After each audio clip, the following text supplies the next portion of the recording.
Hello patrons, and welcome back to our first tutorial for October. One of these days I'll get you your first tutorial before the 20-something of the month, but today I'm really excited because during our live stream this month we actually took a look at doing a creature design for the first time. I've seen a lot of these on YouTube and I've always wanted to try one, but to be honest, I've always been afraid to. You guys know from my past conversations that drawing is not my strongest suit, and I think at some point I just kind of psyched myself out about it and was like, oh, I don't think I could come up with anything good for that. And then we had a super fun chat where we created this frog chinchilla waterbuck hybrid, and this was the original sketch. You can probably see this one better. But it was pretty messy, so I recopied it onto another piece of paper using my light table. And if you were watching the live stream already, one note is that I changed the position of the horns. Waterbuck have horns that go in a myriad of different directions. This followed the angle of one reference that I was looking at, but I saw more references after the fact kind of arcing up, and I thought this was a little bit more pleasing of a design feature, so I did change that. I will try and make sure I scan this in for you guys, so there'll be a link in the description below the YouTube video where you can go ahead and download the line art if you want to go ahead and practice painting it on your own. I just ask that you don't like reproduce it or anything. This is going to be the Patreon monthly exclusive postcard for October, so I'm going to get this printed up as soon as we finish painting it later tonight, and hopefully that gets back in time to send those out. And I think that's about it. Today we're going to get started, not with the painting itself, but with some color studies. Since this is a made-up animal that we combined 3 different animals together that are 3 different colors, I wanted to go ahead and play with some thumbnail compositions before jumping into the painting, just so we have an idea of where we want to go. To show you the animals that we were referencing, this is the frog that we were looking at to fit the October theme, which is what you guys chose. And then that was a recipe. This is a waterbuck. If you're not familiar, it's a type of antelope from Africa, and they have like this really cool little target on their butt, I guess. So we incorporated that into the design. And they also have this cool nose, like it's really big and wide. I don't know if we're gonna do anything with that since the frog has the head on this animal, but we can just keep it in mind, keep it in the back of our heads. I pulled a different picture with the horns so that we could see the coloration of the horns going on. They also have like this white marking over their eye, which I think is pretty cool. And then a chinchilla. This isn't the greatest picture of a chinchilla, but the reason why I picked it is because a lot of the regular pictures of the chinchillas, the ears are really washed out, and we're using the ears from the chinchilla. So I wanted a good reference photo from that. All these pictures are from Pixabay. We're also using the chinchilla's tail, but I think that's a little bit easier to kind of wing than the ears would be for me. So I'm going to be using, or try to be using, I don't know, this is the first time I'm using it for a painting. This is the palette I put together for my new Skillshare class. It's all earth tone inspired, and I think it's kind of cool. I was noticing that from the Perylene maroon to the naphthalide maroon, it's kind of like a more so a rainbow of colors than I see in a lot of my other palettes, even though it's earth tones. So that was pretty fun. I think I'll have all the colors here that I will need to create the vibes we're going for. I'm going to zoom you in so you can see this better. These are just really, really quick sketches for the thumbnail. If you want to, you can go ahead and print out your line art really small and just do a bunch of thumbnails that way, but that takes more effort for me since this wasn't digitally drawn in the first place. It's not already in the computer, so I just sketched around real quick. So I've got green gold here, and I think that's going to be a color we're going to want to use on our frog friend. Just pull up the picture here. And then I've also got Viridian.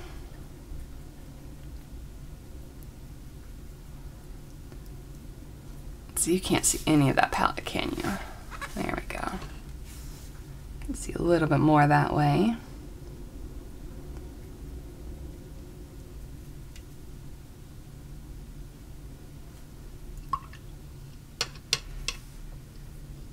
kind of want to like explore what would happen if we kind of dull this down a little bit. So I'm going to add some of the transparent red oxide.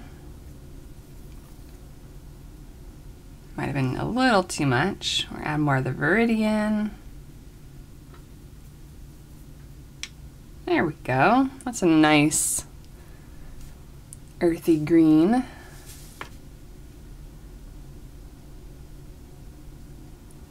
I didn't put the eye in my sketch, which is probably problematic.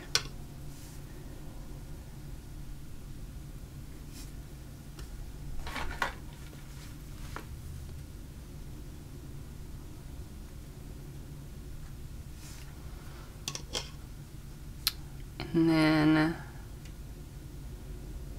maybe more of that transparent red oxide with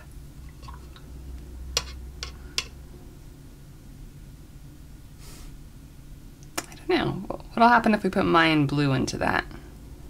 These are a lot of the colors that I chose for this palette. If you haven't seen the Skillshare class yet, are colors that I'm not as familiar with but have wanted to try, or the earth tones that I really, really enjoy and wanted to explore further.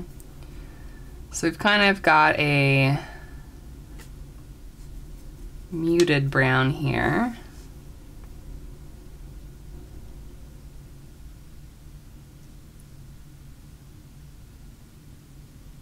I don't know that I love that, but we're just gonna see our thumbnail through here at least. We talked a lot about in the live stream whether or not we were gonna do fur textures or slimy textures. I think it would be cool to have like a really smooth body, but then we have the fluffy tail and the fluffy ears. Have some like longer, spindly fluffy portions.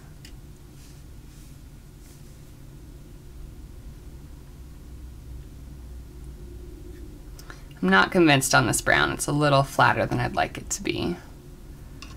I'm just gonna go ahead and plop in some raw umber for the horns, make them a little bit darker.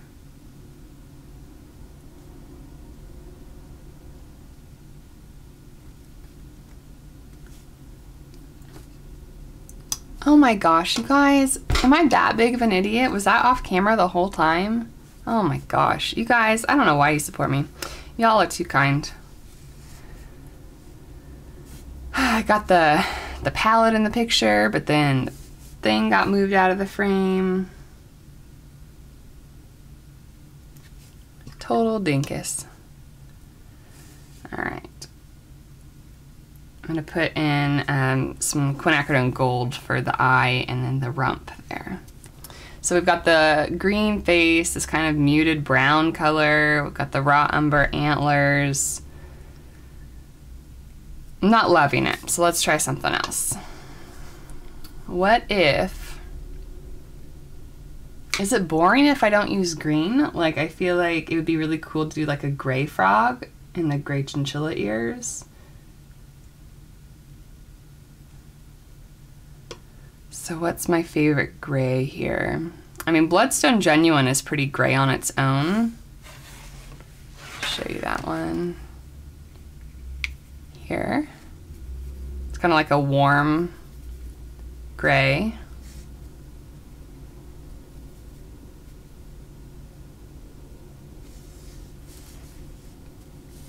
Make sure you can actually see this one.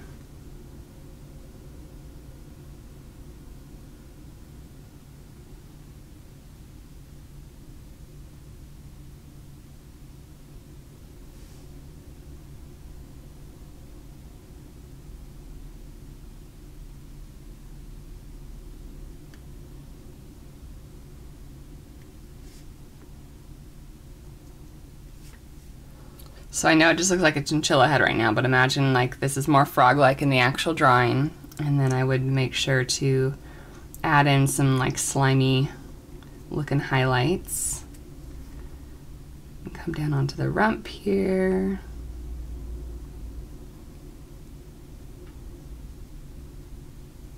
I like all the gray. Like, I think it's pretty, but it might be too boring. Like, we're not pushing it far enough.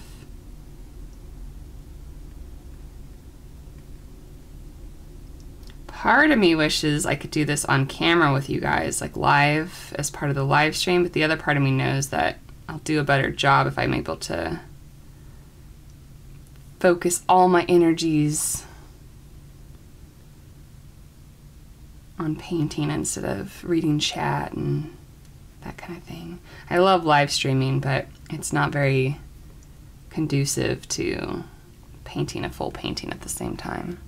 I don't know how some live streamers do it.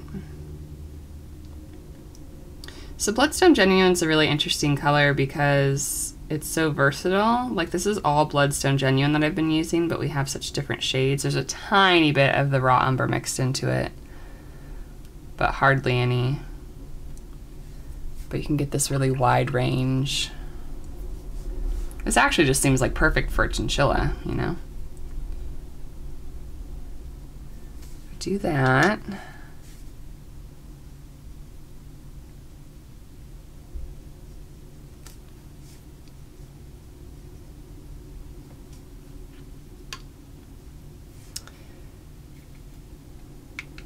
And then I'm going to take some of the Mummy Bauxite with the raw umber. It's kind of like a burnt umber color. If you have burnt umber, you could just use that.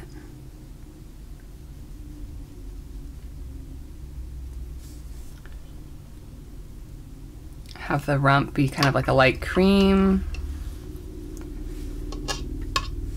Maybe get the green eyes on this one.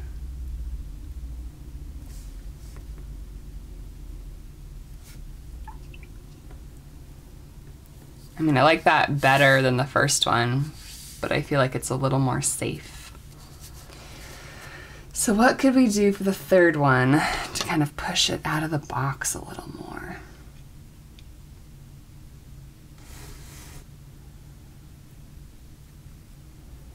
What does our Viridian look like if we add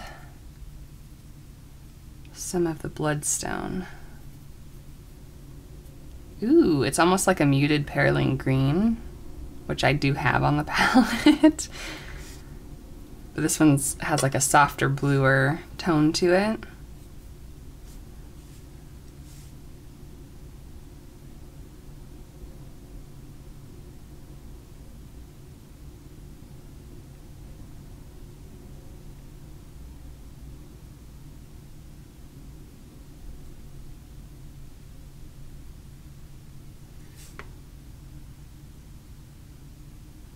And then as we like get into the ears, we could do more of the Bloodstone. Gray it out a bit.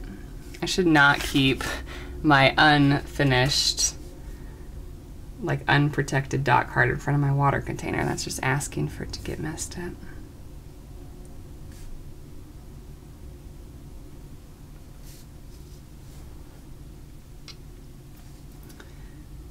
I know it's hard to tell because it's a thumbnail, but this light patch here is kind of that Waterbuck color. Like, it has the pattern where it's lighter above the eye. I was gonna do that in these other ones, I just didn't. So we can bring this back onto the body. Kind of like the ridge, be a darker gray as we get to the rump again. The fluffy bits.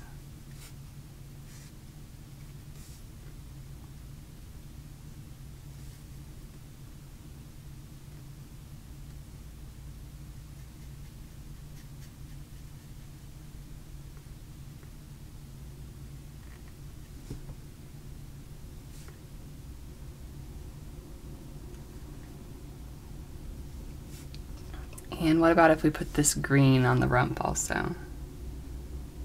Tie it in together.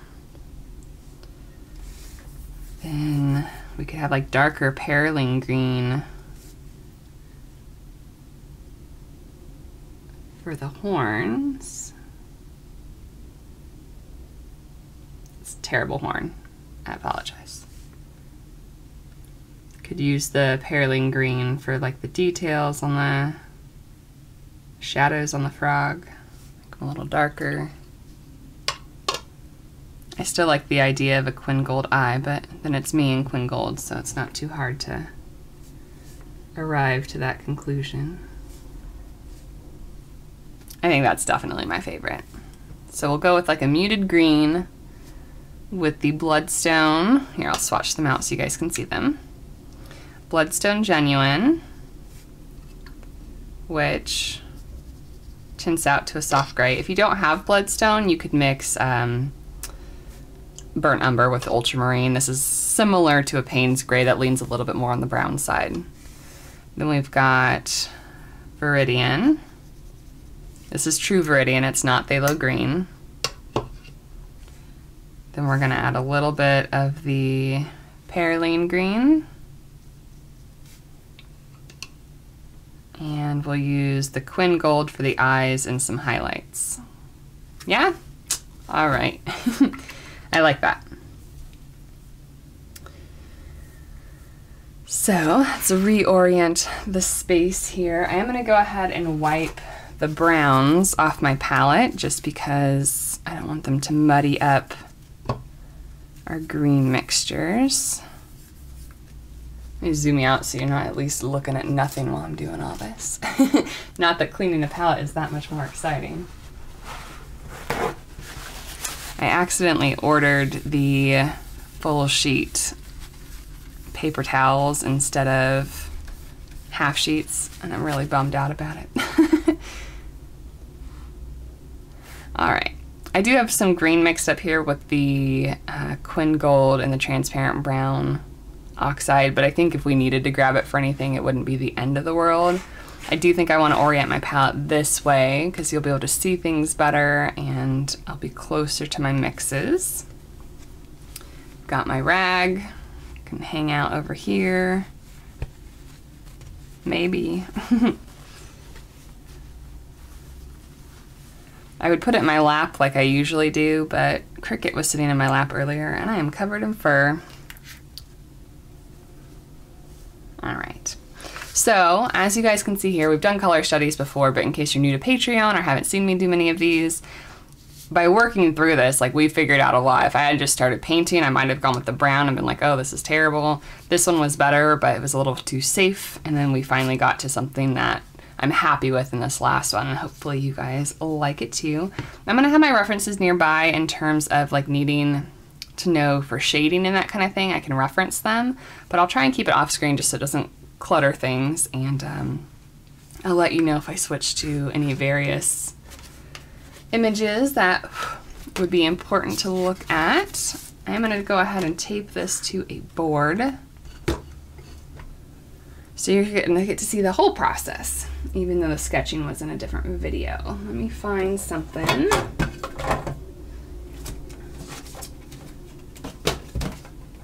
Here we go. This is the back of an Arches pad.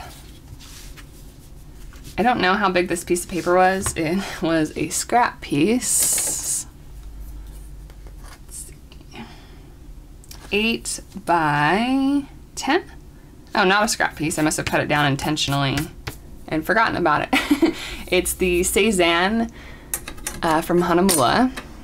It was just in my collection of papers I pulled out when we were trying to redo our sketch because the first one got so cluttered with graphite. I'm going to use some masking tape to tape down our edges. I don't think, in fact, I'm pretty like 99.9% positive we're not going to be going to the edges, so it doesn't matter how exact this is.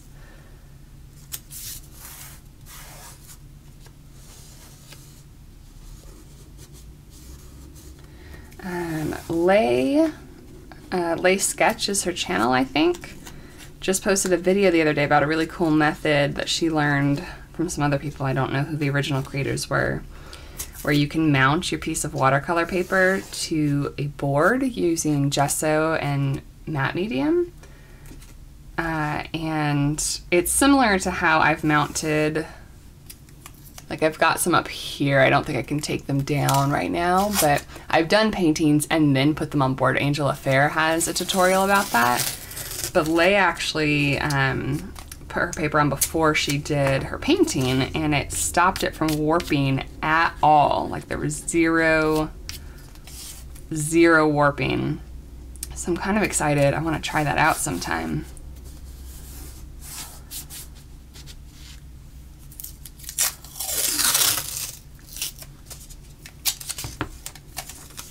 This is one that would actually be a good candidate. A lot of times I'm like not sure about how a painting's going to turn out, and so I'd be really nervous about mounting the paper to the board and then ruining the whole thing and having to scrap the whole project. But this one I feel pretty confident about just because of how much groundwork we've already done, and maybe that's just a sign I should do that more often with all my paintings. Last piece. I'm sorry that tape noise is probably loud.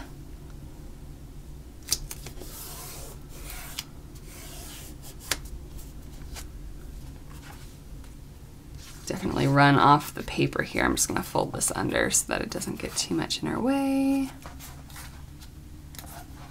I haven't worked this big in a while. I've been doing so many small pieces. The drawing itself is still small because it was done on a little piece of paper, but I just grabbed what was nearest. All right, so can we see everything? I can pull you down a teeny tiny bit. All right. I was using my smaller silver black velvet for the thumbnail sketches, but I'll just kind of show you. I haven't used this one for so long for most of my paintings because the tip is bent on it and it's really hard to control. So I'll use this like when I'm doing water washes, when I start doing my dual brush situation. But I tend to like using my silver black velvet size 8 just because I haven't worn down the tip like that. And it still gets to a pretty fine point. If we need detail work later, I've got my Escodas up here. A Perla Escoda size 2. And yeah, I'm a little nervous because I haven't painted anything in probably weeks, actually. It's been way too long. I was trying to get that Skillshare class done for a long time, and I did the swatch with me's, and I did a palette fill video, but I haven't painted a painting for a while. I'm gonna mix up a fair amount of our green gray here.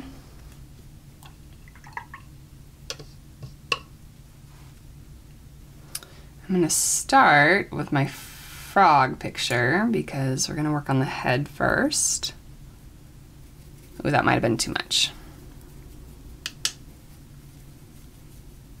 Little too much. Keep in mind this is a brand new palette, so this is actually pretty good that it's staying as spread out as it is because new plastic palettes can beat up quite a bit, but I did rub this one with a magic eraser before I added the paint, so looks like that helped a little bit. All right, we've got one slightly greener wash, one slightly grayer wash. I'm gonna kind of twirl off my excess pigment. I don't waste anything. And let's go in. It's so nerve-wracking on a new piece you're excited about and don't want to mess up.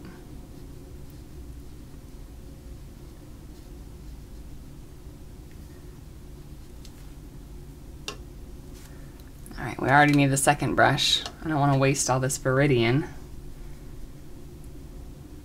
I don't have very much Viridian because I don't use it very often, but maybe this will change things.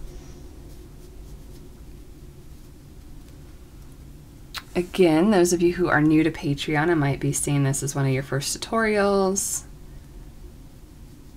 I tend to work with 2 brushes often. I recently did a beginner's tutorial for a rhino if you want to check that out if you're a little bit confused about my setup or anything. I know these are hard to tell because they're the same brand, but the larger brush is the one that is holding my pigment, and the smaller brush is the one that I'm using with just water. And that helps me not to waste that pigment that I had on from mixing. Just gonna come down the top of the jaw here. I'm not gonna paint the underside though. I'm gonna try and leave in some highlights.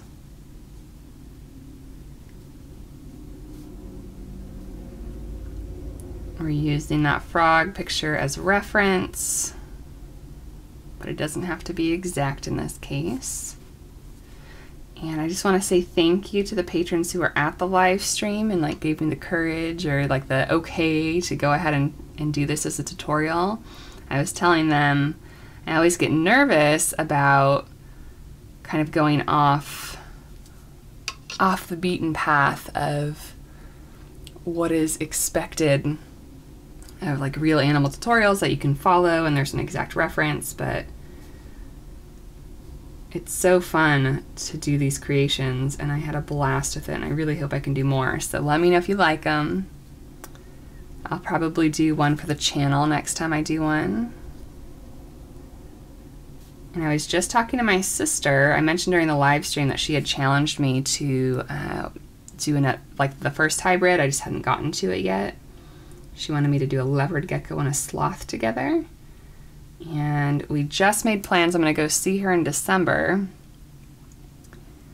And I asked her if she wanted to do a live stream while I'm there. So we'll do, I mean, things can change, right? So if plans change, it might change. But you guys will be the first to know that we are planning on doing a live stream in December that will be a creature design like this, and I'll do that from her place and she can help moderate the chat and everything, and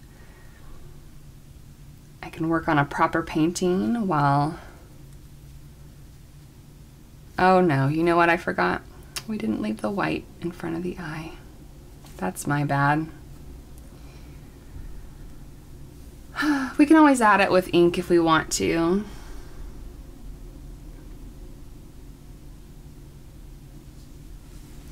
But yeah, that'll let me concentrate more on the painting, and then she can help navigate the chat room and relay questions, kind of like Lindsay and Sarah do. So I'm really looking forward to it.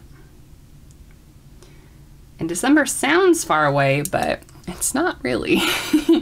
I'm going in like the beginning, middle of December, like the second week of December. So I'm just trying to look, sorry, on the reference photo, kind of where the wrinkles are on the frog and making sure we get some kind of textures that look realistic. It's really important when you're doing a smooth, shiny texture to leave in some white highlights, because if you look at the photo of the frog, there's a lot of white highlights that are reflecting because the skin is shiny. Anyhow, yeah, we're gonna go at the beginning of December, so that's only like a month and a half away. How did that happen? Where did our year go, huh?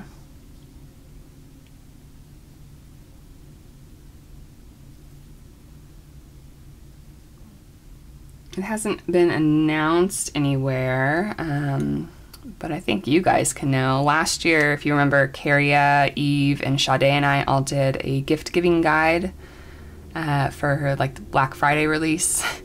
We're gonna do that again this year. So if you're curious about gifts to get other people, or if you want to build your own wish list for the holidays, last year we tag teamed it so that we all kind of took different areas of expertise. So like Caria from Coloring Caria does watercolor pencils and watercolor supplies. Eve does kind of Canadian watercolor supplies that are available. And then Sade takes the European market. And then I kind of fill in with pro Pro Paints here in the US.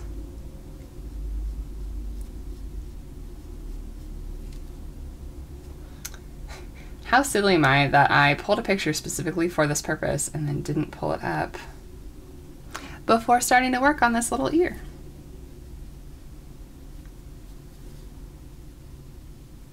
Something else you'll also see me do as I work is I turn, again it might be hard to see, but if you watch for the label on my brush, I turn my brush based on where the point is, so that I can get the crispest, most crisp line that I can.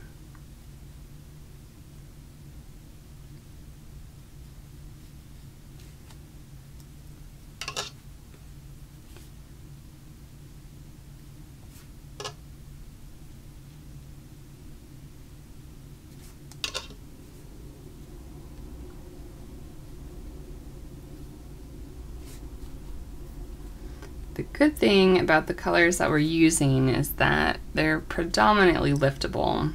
I actually don't know what the Perylene green is rated as. Does anyone remember? That might be a staining color, but the other ones are not. Now I'm curious and I have to look it up because I'll go crazy if I don't. Those should be near here. Just did all our swatch pages, right?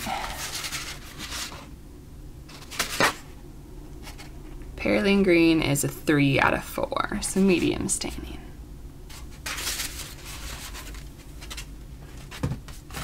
That sounds right. Oops, dipped my water designated brush. Can't say water brush, right? That'll confuse people. All right. I think I want a little bit more gray on these ears. I'll have to do a second glaze on the other one. Let's try and darken this one up on the first pass.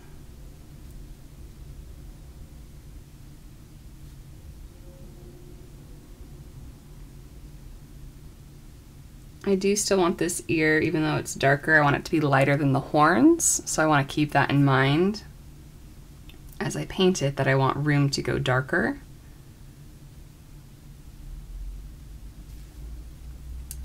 I'm going to drop more into the area that is touching that area that would be shadowed.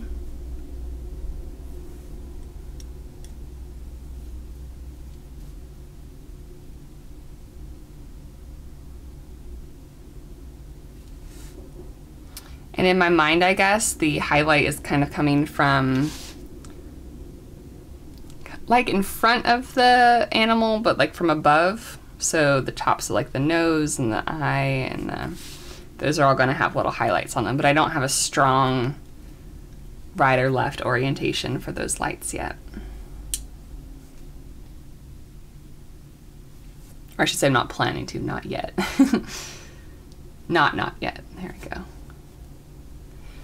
I'm getting a hard edge here that I don't like, but I don't think I can fix it until it dries.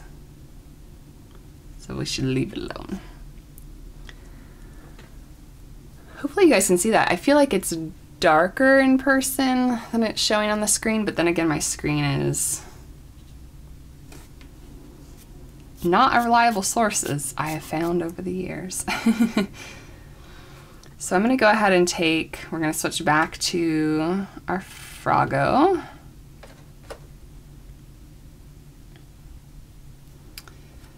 I'm going to take some of this gray and just kind of put it into this crease here.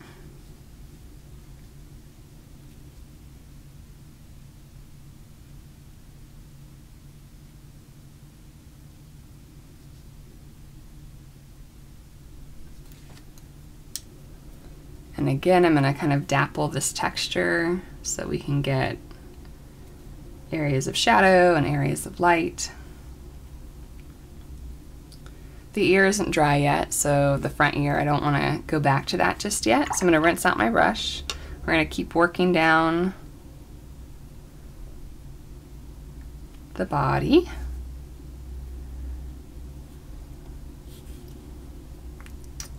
Trying to decide here how we want to do the coloration as it works its way onto the belly.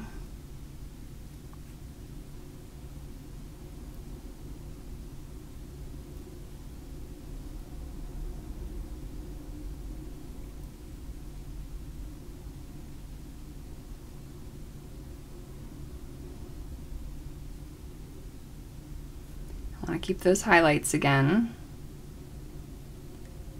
And if you can see here on the neck from my line art, the skin is kind of being pulled in this direction from the twisting of the body. So I want to make sure to indicate that with the folds in the skin as they come up to the back. Even though we haven't determined the undercolor there, we'll still try and angle that so we've got the texture going in the right direction. I'm just taking my wet brush and I'm softening off all these hard edges. Well, not all of them, most of them. That way we have a little bit of hard edges, we have a little soft edges, and all of it is still textured like the top of the frog. I'm having so much fun with this, you guys.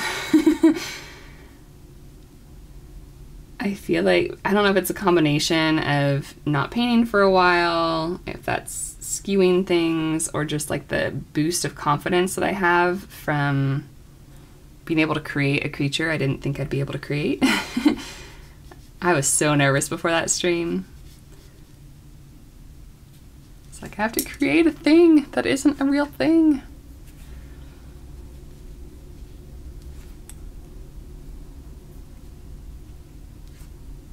But it's just been a joyous process the whole time. All right, so we've got some of the bloodstone, the darker shadow area, we've got the green areas, we've got some highlights. We can go back in here like as it's drying with a not wet brush. You don't want this to have water on it or it's gonna create blooms, but if I go in with it just clean and slightly damp, we can pull back some areas of color. I pulled back too much right here. Go. We've dappled in and out of those highlights. We're good. All right, now as we move towards the rump, we want it to start getting a little bit furrier looking, so we're going to use more of that gray color. I still want it to have a hint of the green until we get to the tail. The tail is going to be mostly gray. And I do want the rump to stand out from the area directly behind it.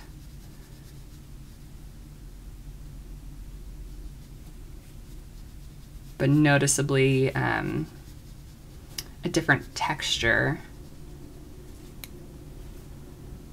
and some contrast there. I'm going to turn my board here and I'm going to try and go kind of in and out of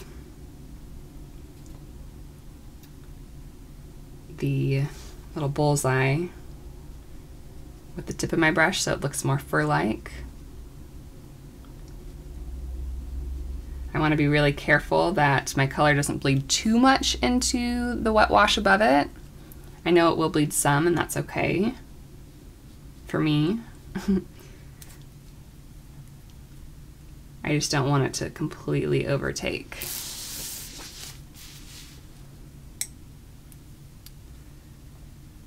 I'm gonna get even more bloodstone for down here. I should pull up my Waterbuck picture for this.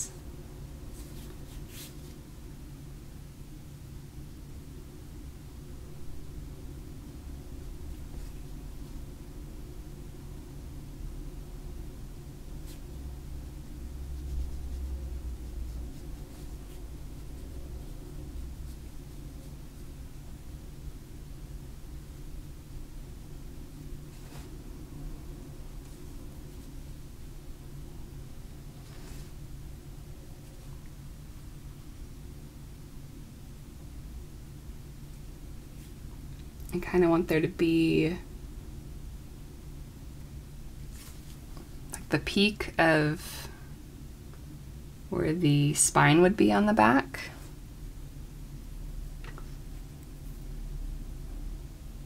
I think I needed to let that dry for like a second longer and it would have been better. That's okay.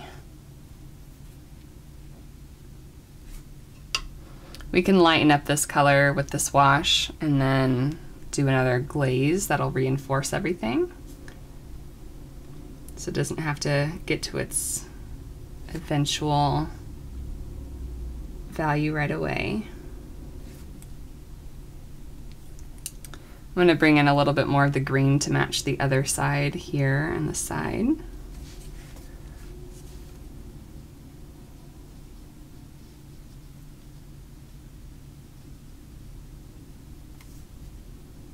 Making sure to hold the tip of my brush so we can get that fur texture again.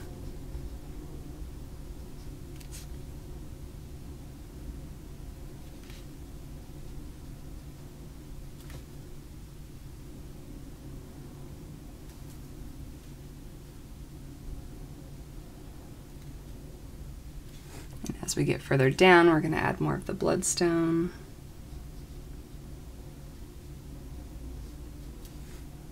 I wish I had a more appealing name.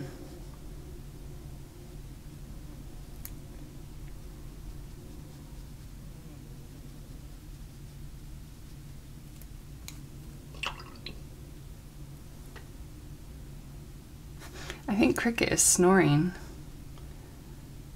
Heard some rumbles. I was like, what's going on over there? And then I'm going to fade off this bottom edge. I was thinking when I was drawing the picture that it would be drips, but since I'm specifically doing this for your guys' postcard, I think that keeping it a little bit tighter will be better, because I don't know, we'll get them to, like, the whole image will be able to be bigger if I can crop it here instead of down here, if that makes sense.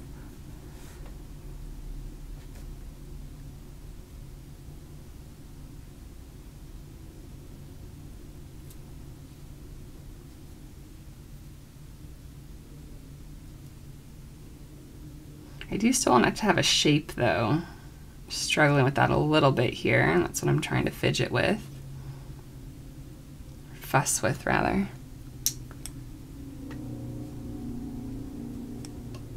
Okay, I'm gonna leave it there for now. We need to do the other side.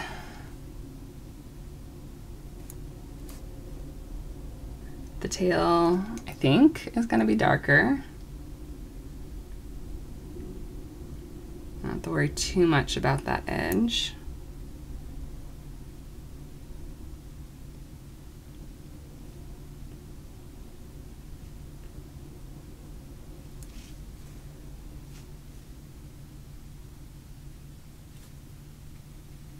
Make a little bit more of that gray.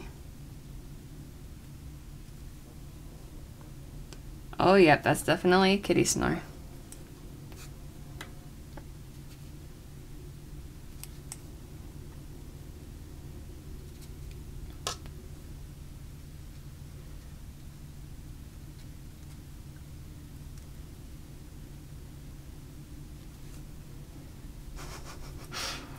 I know you guys can't hear it. I know it's not loud enough, but it is funny.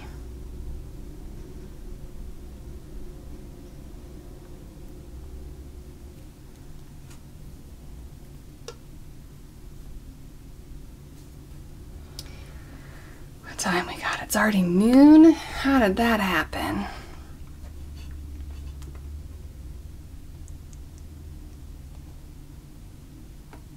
So much to do today.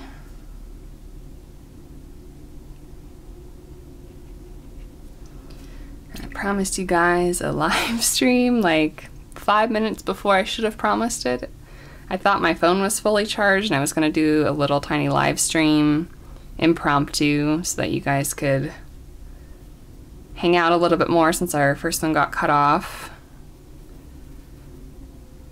And then I found out that my phone that I thought was charging was not actually plugged into the wall. The phone was plugged in, the charger was not. I have to go to meet a friend this afternoon. Gotta finish this dude. He's top priority.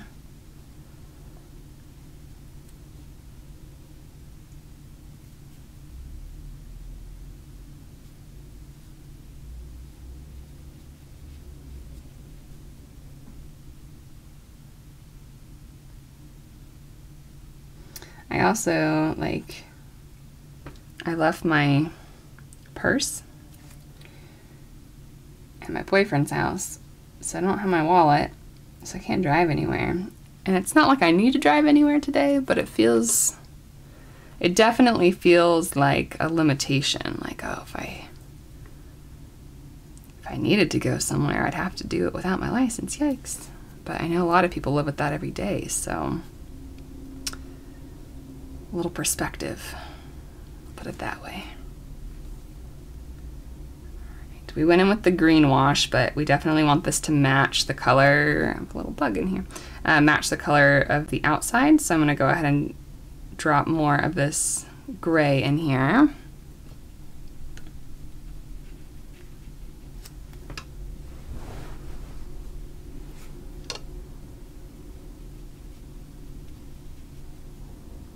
It's gonna sound like a weird statement, but I feel like I need more practice with animal butts. Like, it's such a weird area and the shadows are so much different than other areas that I'm not as confident in the marks that I put down. Like, oh, is this right? I don't spend a lot of time looking at this, which is probably okay in general life, but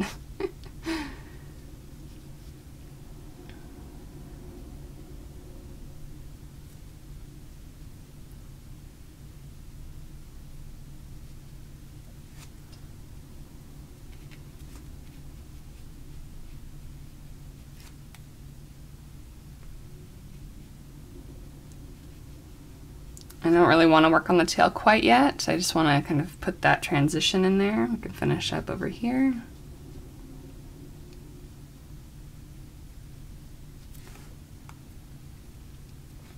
I'm going to want a shadow in this area. Oh, I was using my small brush that whole time. I should have switched back.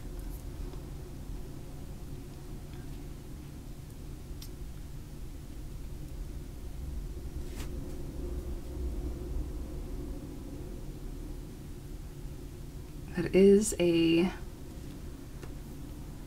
risk of the two brush method.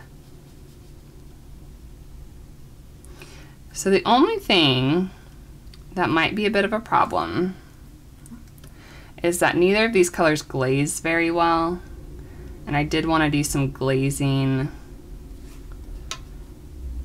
I'll say in particular the Bloodstone doesn't glaze very well, and I did want to do some glazing here on the tail, and I don't know how successful that's going to be. I'm going to go ahead and lighten this up for now so it can dry on the first layer, and then maybe I can get some more of the details in that second pass. Do feel like I'm lacking a bit of the green on this side, or just like saturation in general.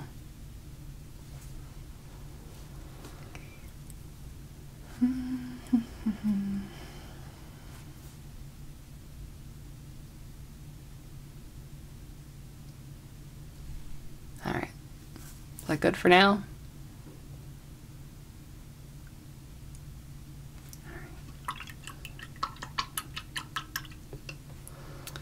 We can go back up to our ear, which should be glazed, dry by now, and do a gray glaze that we can desaturate it a bit.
Bring in my chinchilla picture again.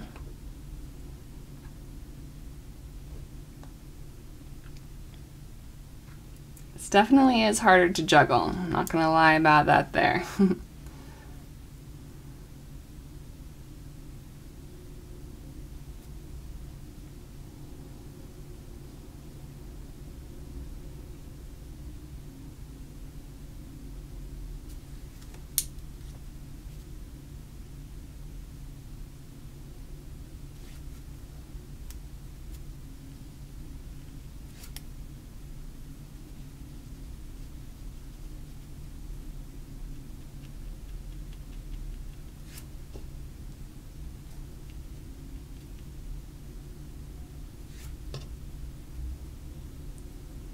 Trying to lighten up this bottom edge just a little bit.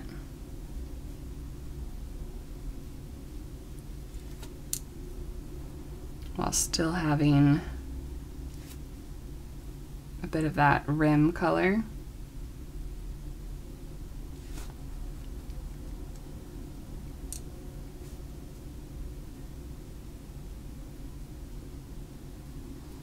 I forgot how long this paper stays wet. Very slow drying paper, which is great if you're having trouble with washes drying too quickly on you. Less great if you do a lot of glazes.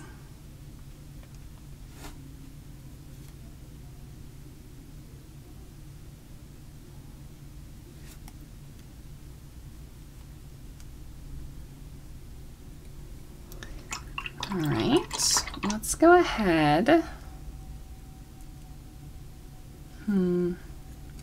It's a little early to do the eye for my preferences, but I think we're gonna go ahead and do that because I'm worried about it getting too dark around the edges of the eye with the glazing that I wanna do there. So if we get in the eye now, this lighter gold, then we won't have to worry about it later. Again, this is Quinacridone gold. You can of course use the hue if you don't have the real thing. If you don't have either of those, you can use a yellow mixed in with a little bit of Quin burnt orange or transparent red oxide, anything to deepen it up a little bit. This paper also really likes to bleed. It's doing that a little more than I'd like it to.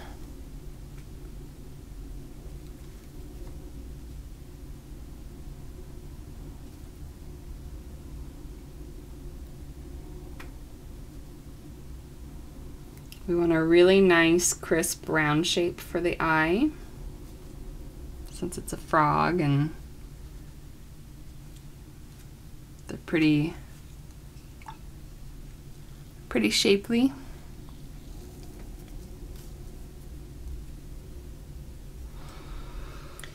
I think what I'm gonna do, we'll see if this ends up working. I'm gonna go ahead and put a glaze of just pure Viridian on the horns, and then we'll glaze the Perylene green over it to deepen it up. I want there to be some highlights, but I don't really want them to be white, and I think if they're this greenish color, that'll look pretty cool. We'll just see how that turns out and use the wrong brush, the one that doesn't have a nice tip on it.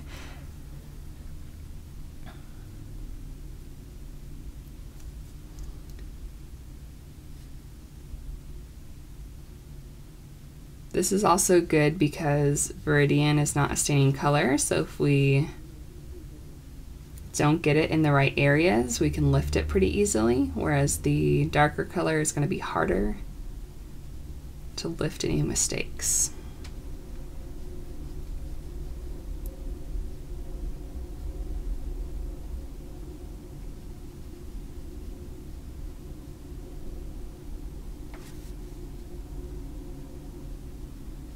I'm still leaving a little bit of white. We'll soften those off like we did the texture on the frog skin.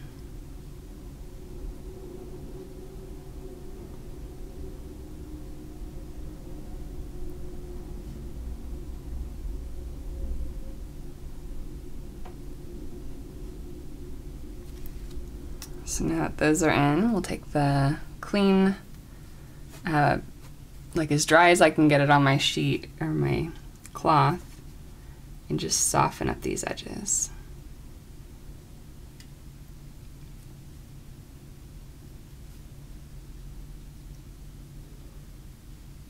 I'll zoom you in so you can see the process a little bit clearer on the other one. And just hope like crazy I remember to move my canvas when we switch. So we're going to bring the color in, tip of the brush.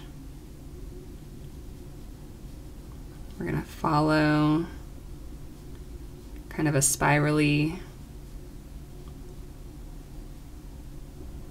pattern.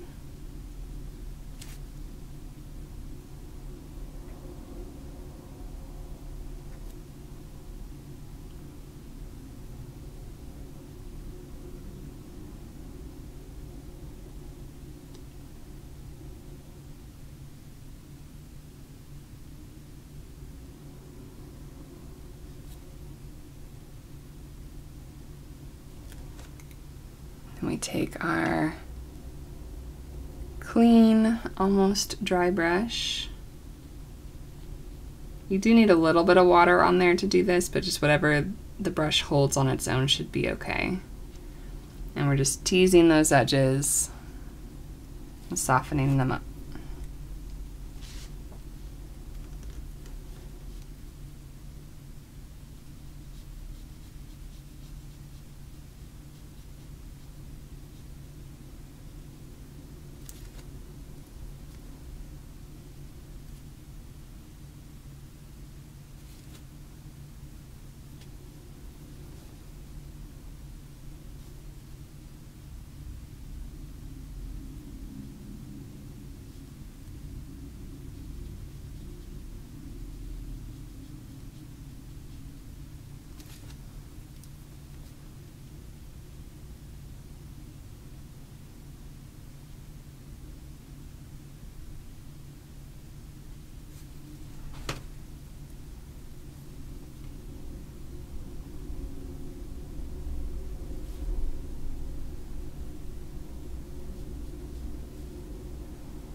I came a little too far down on the head. I'm just teasing that line back a little bit. You can see how easily the Viridian lifts.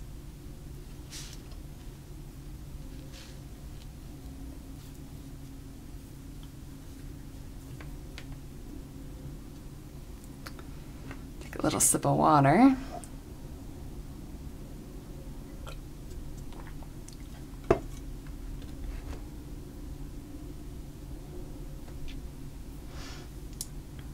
And then we need to figure out this chin area.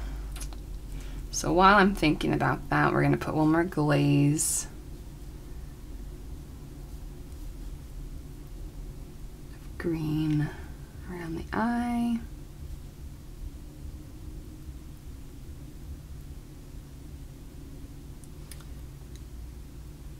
I'm not so sure anymore about putting the white patch in above the eye. Just, I think adding ink will make it look a little bit too forced in this particular instance.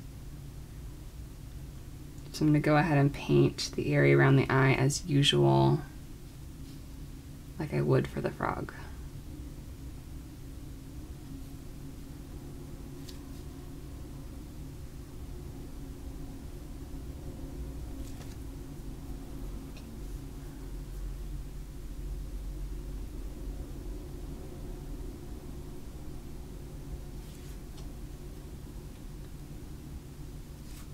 This is still Viridian. We'll do one final layer to bring in the darkest areas with the Perylene green. But we still need our mid-tone values.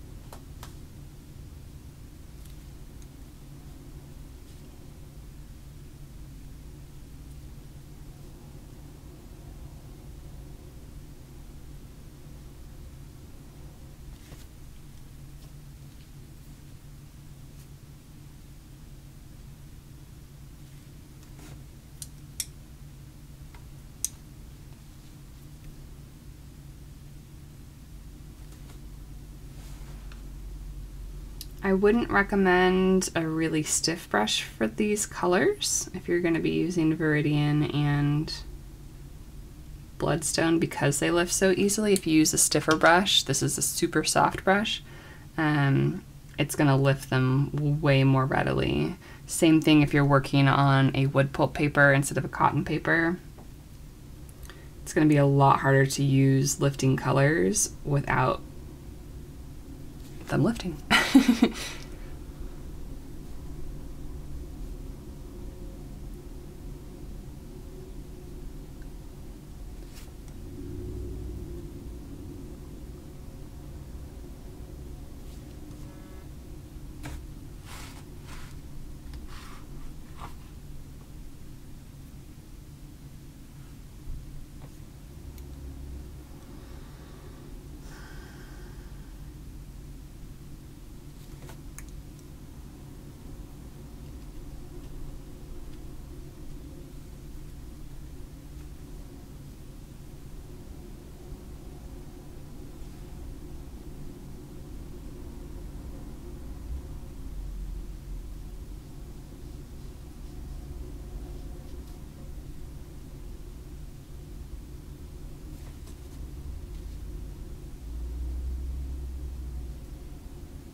I had drawn 2 nostrils originally, but looking at the angle that I'm looking at on the picture, it looks like we can't see the further one, so I'm gonna fill that in with a flatter plane.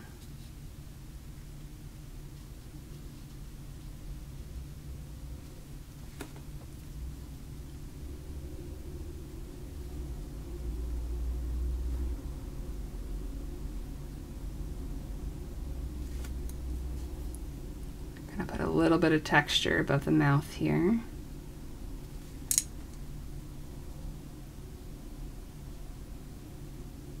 We're leaving a little bit of space around this nostril for a highlight.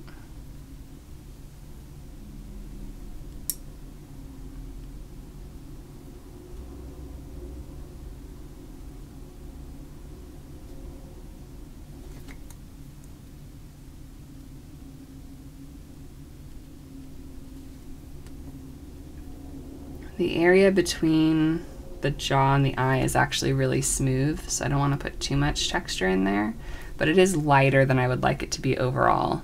So what I'm going to do is I'm going to water down my glaze as much as possible, and we'll kind of brush in some color here and just make sure that it's nice and smooth.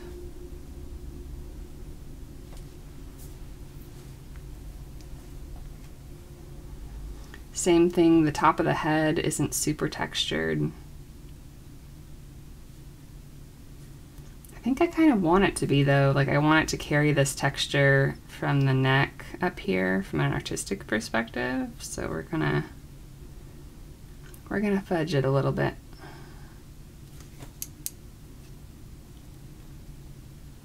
I'm going to drop that in, and then I'm also going to pull in some of our green-gray.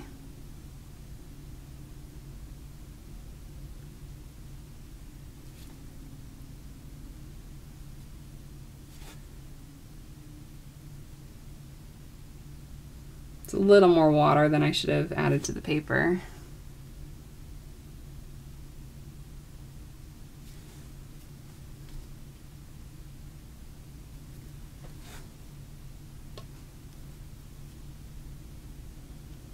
When you add that much water, it's harder to get the texture because it all bleeds together. So we might want to do that one more time after that dries again.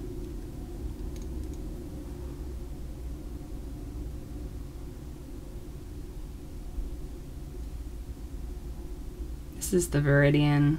Just gonna dot in some more back here. Soften it off. Add some of our gray to the little ear hole.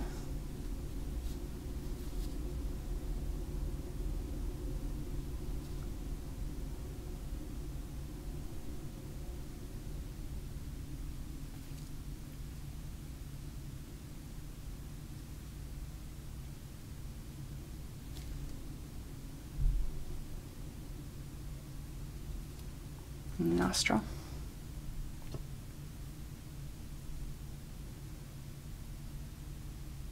Okay. So I'm thinking we should bring our Quinacridone Gold into the chin. One, because we don't have it anywhere else except for the eye, and two, I was thinking a cream color. The gold is a little bit bright, so I'm going to add a teeny tiny bit of the Viridian gray, like the both colors together, and just try to see what we get here.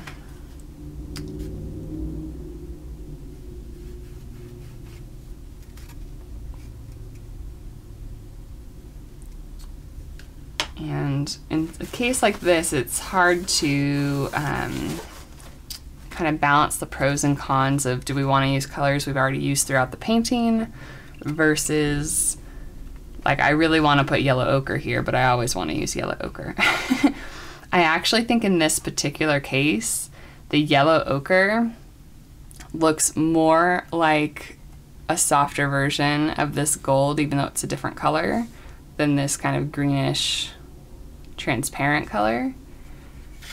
And that's always my biggest issue when I tried to only have Quinacridone Gold on a palette, and I took off my yellow ochre, and I actually regretted it because I couldn't get the Quin Gold, as gorgeous as it is, it wasn't earthy enough to be like a really soft muted color. It always tinted down to something that was different. So we're gonna use the yellow ochre.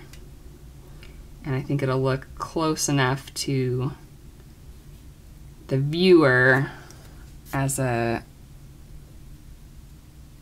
analogous color to the eye, even though we're cheating just a little bit.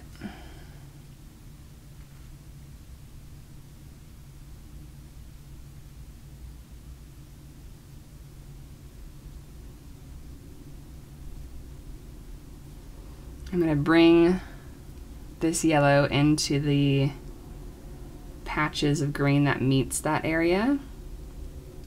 I'm going to leave it with that texture.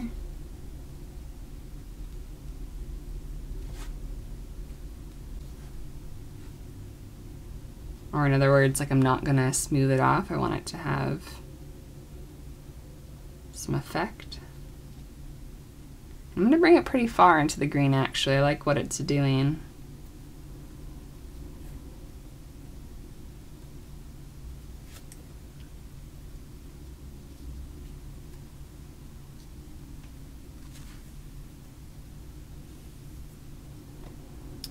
I probably should have lightened this orange, the pencil, before going in, because now it's going to be really hard to erase, and there's not a lot I can do about it. While that's drying, we're going to move you down. And we're going to put in some Viridian. I have just a tiny hint of that gray, but I really want it to be predominantly green.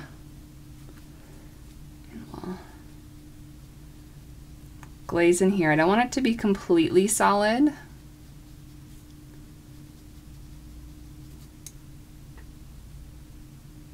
I want it to have some fur texture, so I'm going to go the direction that I would have the fur going, which is up in this particular case. Bringing some of those white areas in, kind of curving around.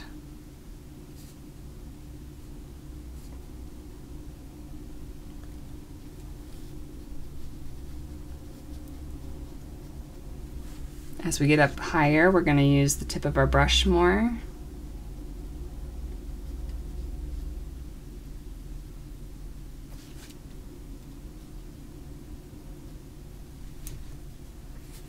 I want to be working with the wet edge of the paint.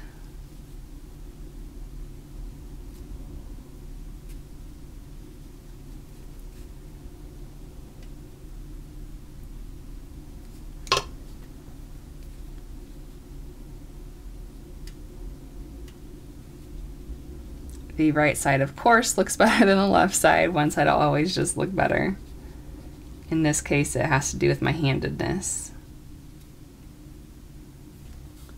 Being that I'm right-handed, I had a better angle on this side.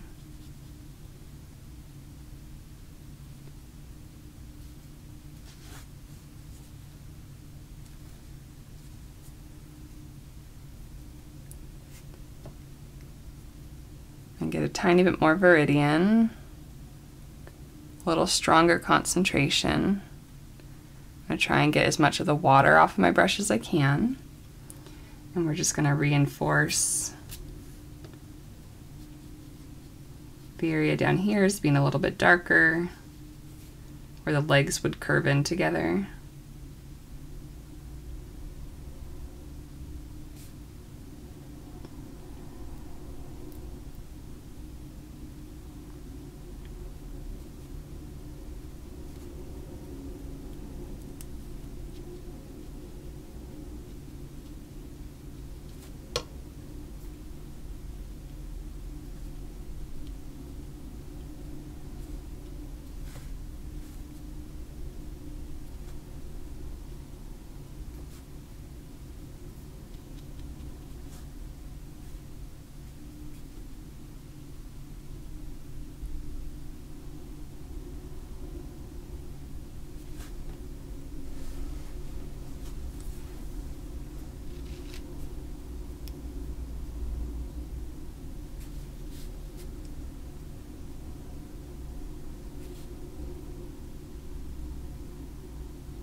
Again, I'm using the wrong brush.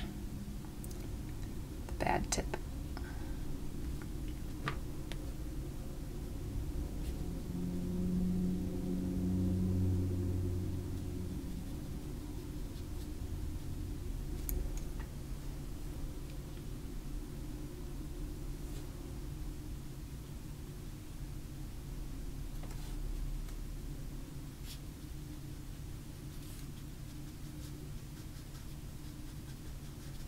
And remember that the edges of this here are going to be like mixed with the darker furs, so you're going to want the edges of the target to be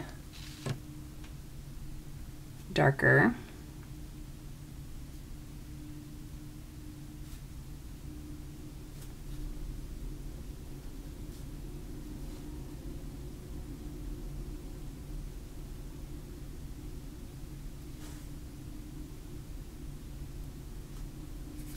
I'm going to go ahead and get the gray going on here. It's just too bright to convince that this is a shadowed area.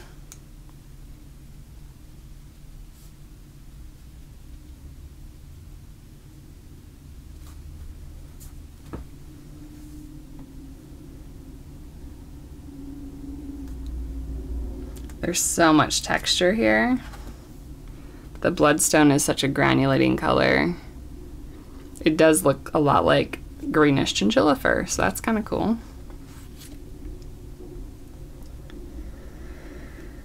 All right.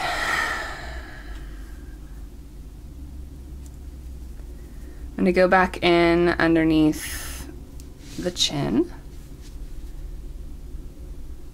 I'm going to strengthen a bit of these shadows here, right along the jaw, and then in their wrinkles.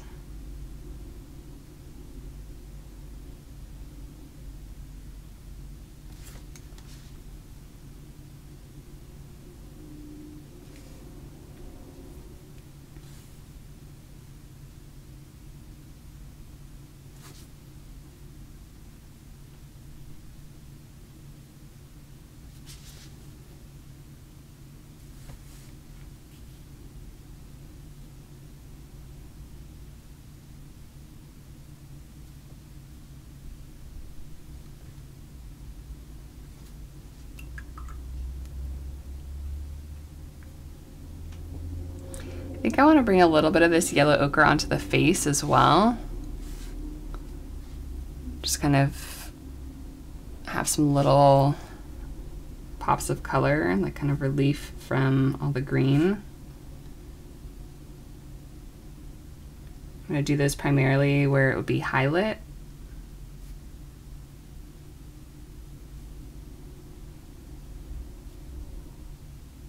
Just add some more interest, I think.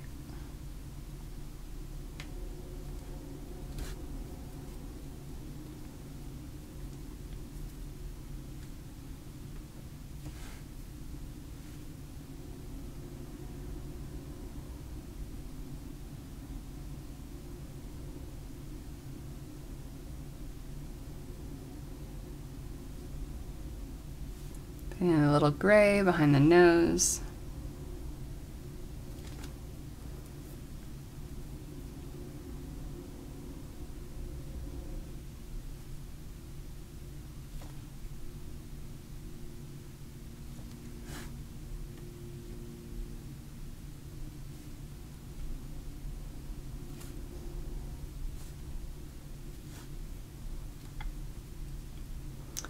And we're going to go back over to the eye with our Quin Gold.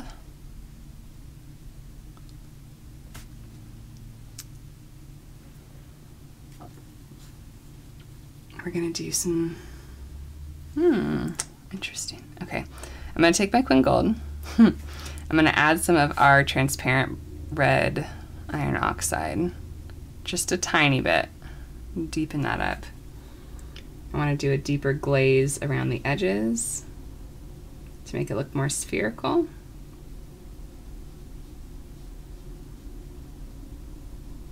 And then also kind of bring that in. There's a lot of texture in the frog's eye. Kind of bring that spottiness in.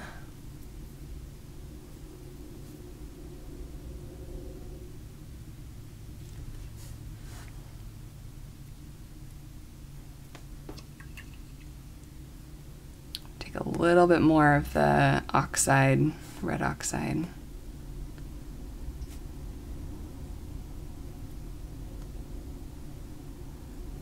And just drop those into the very corners.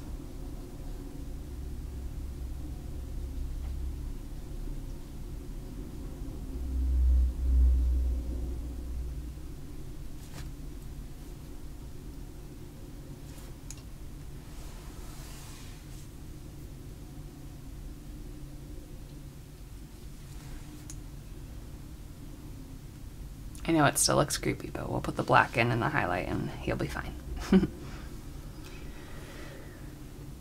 Okay, hour and 20 minutes. I have not stretched. I'm just gonna take a moment to do that real quick.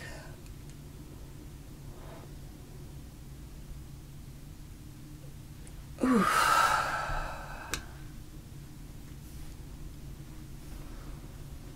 Oh, hi, Princess. Have you woken up? Yeah? It's a funny noise for a cat to make. All right, I'm gonna use our Perylene green.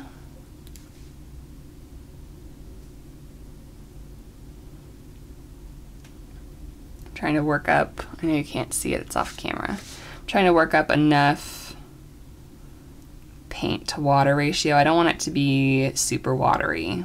I want to get some nice value out of this. I am going to have my wet brush. Really? Really, Boo? I'm pretty sure the last time that I heard you cough was during the last tutorial I recorded for our patrons. Okay. Back to our painting. Let me move you guys again. I remembered. We're gonna hold this kind of sideways, and I'm gonna work actually, am I? No, okay. I'm gonna work from the base here, and I'm gonna go in and just kind of trace where those shadows are going to be all along this bottom edge.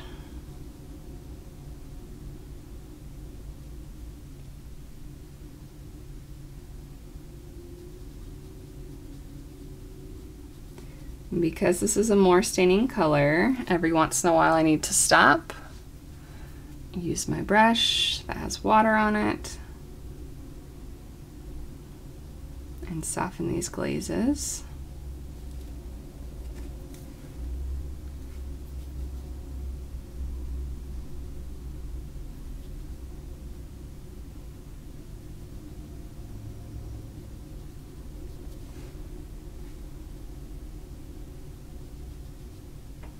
I really want to tap into the pigment black aspect of Perylene green. It's made with PBK 31.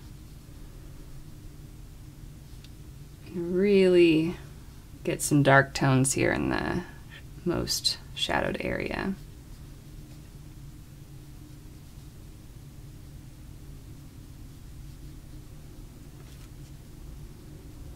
So I don't have any colors from the Waterbuck, unfortunately, but hopefully we have some pretty prominent design characteristics with the horns in the little bullseye.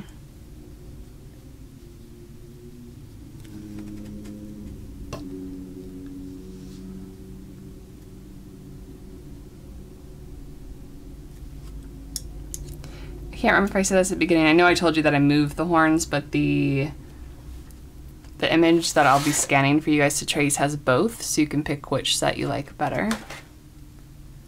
The ones that I did in this piece are in the like light yellow orange, and then the original ones are obviously the graphite. It's most important for this bottom edge to be the darkest because it's going to be the most in shadow.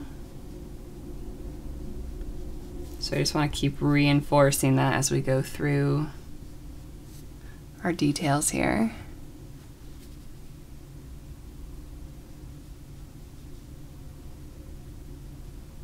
Oh man, I just realized. So you guys might have picked up on this. My scanner, the color it has the hardest time picking up for some reason. I have no idea why, because greens usually aren't a problem with like video and camera. Is that the Perylene green always photographs more reddish than it's supposed to. Not photographs, scans. So hopefully I can get this color adjusted after the fact so that the prints look real nice and pretty.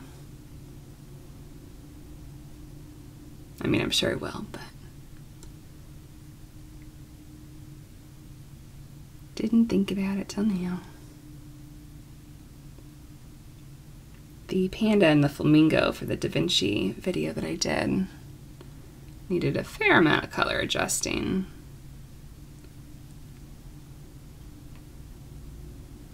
I haven't been able to find any like research on that, like why is it that I can't pick up that color? Maybe our eyes perceive it differently than what it actually is. I don't know. All right, so we've got one top horn. We still have the bottom part, of course. I'm gonna go ahead and do the bottom of this front one, so hopefully it dries by the time we go to do the back side. Am I in camera? Yes.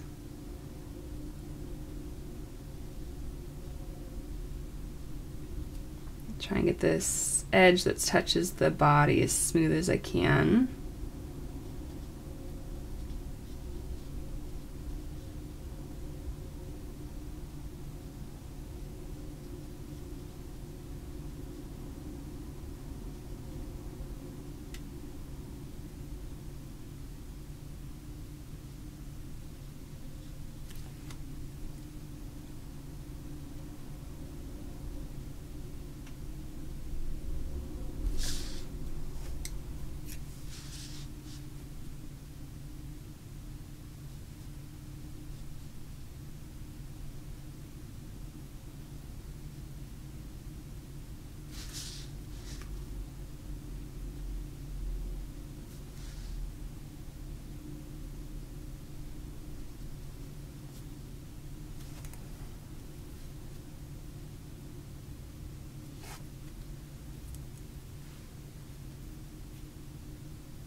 And we're gonna come back up to the top here.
I think the Waterbuck's horns get darker at the tips, but just due to our color comp, I think I like it better that the bases are darker. Tip of this horn though didn't turn out quite like I wanted to. I'm afraid though if I try and fix it, I'm gonna make it worse.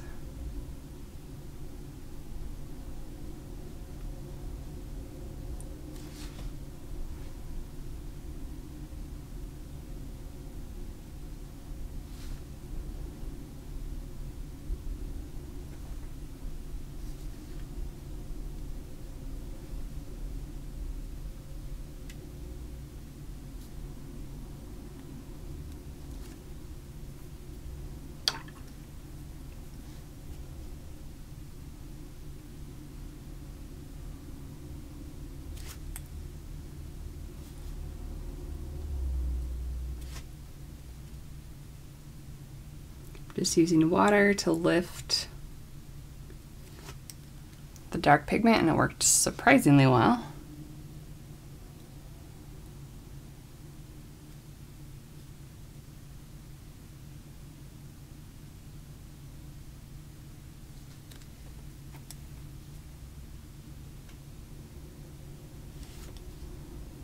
And I made it worse again.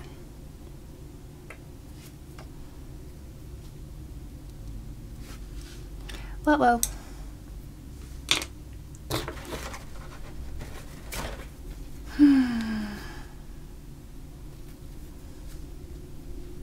It's gotten really wide. I need to bring it up a tiny bit more.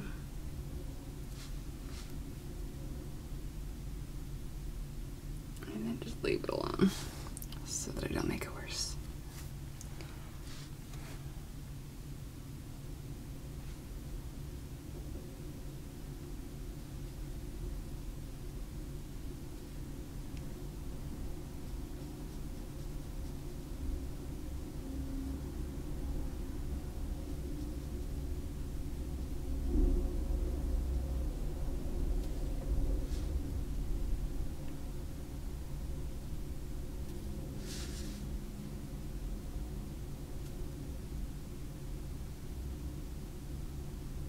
I'm definitely not going to be winning any prizes with these colors for cleanest glazes, but we'll make it work.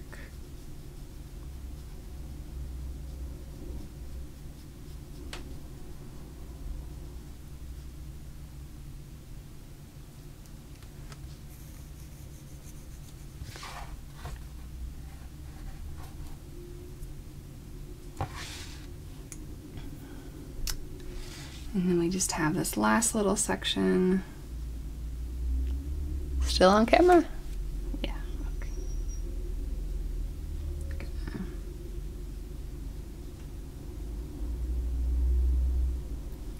bring it up here.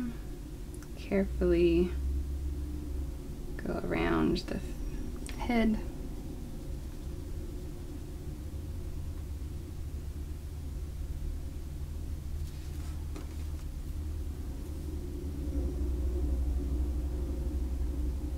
Soften those edges. Try to really enforce the shadow here so that we know that this horn is behind the other one. Just a tiny bit of a rim light on top.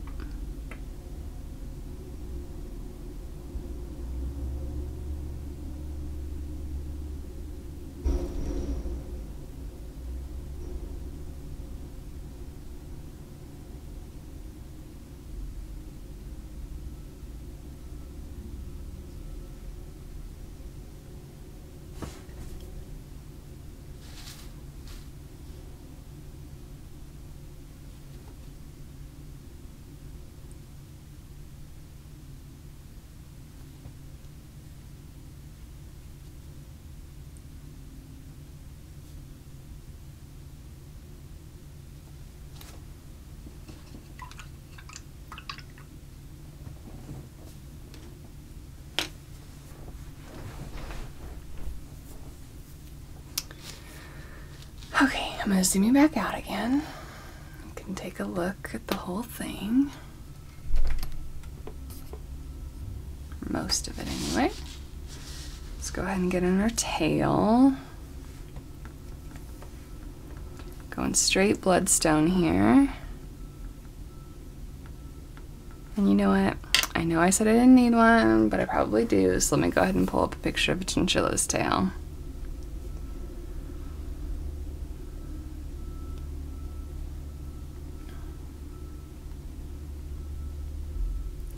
Just to make sure. They're bushy. They're floofy at the end.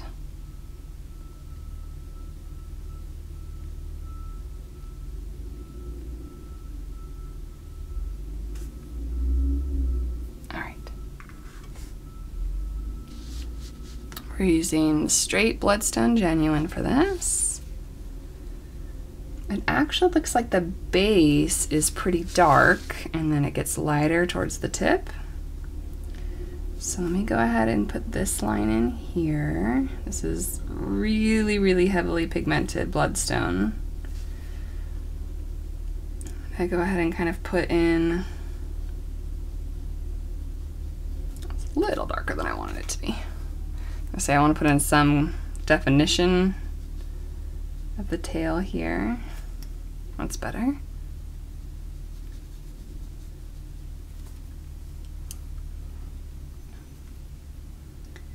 Got a pretty straight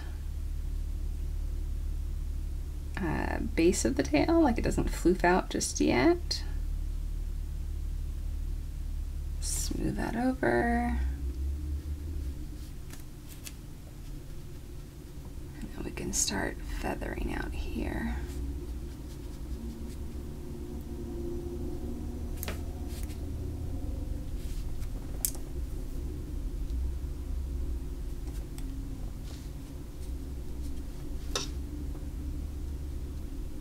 I'm going to go ahead and put some water in the center area so that when we use our pigmented brush, it has somewhere to flow and kind of stay wet and malleable.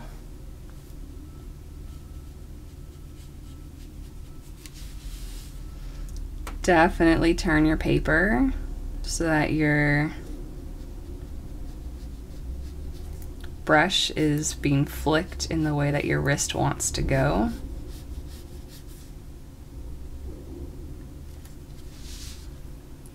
It's one thing you don't want to do is ever fight your wrist when you're doing fur.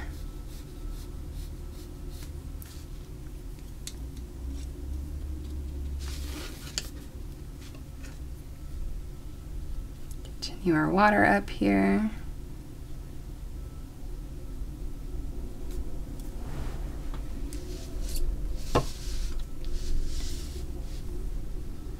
And it's why definitely when you're working on long fur, you don't ever want to tape your paper to your desk because you won't be able to turn it. Unless you have like a really small desk and you can physically rotate around it. That's probably less common than having some cardboard to tape your painting to.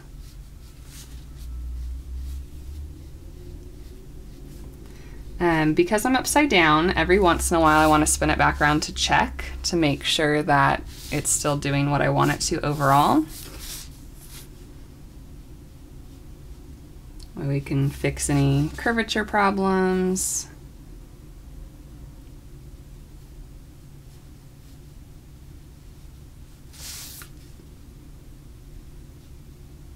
Overall composition. It's going to granulate much more heavily as we get out towards the lighter parts because it has more water, and more water causes more granulation to be apparent. So if you're using an ultramarine and burnt sienna mixture, you'll have less granulation. Even though those are both granulating colors, they don't granulate as much as Bloodstone does. At least not that I've seen.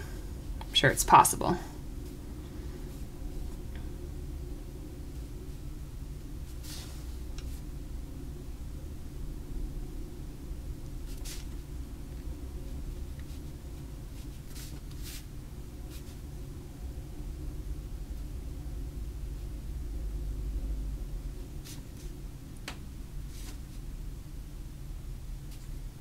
This is definitely fluffier than a chinchilla tail, but or like for longer, it's a longer tail. There we go. And they've got some floofs on both sides, so maybe we should do that.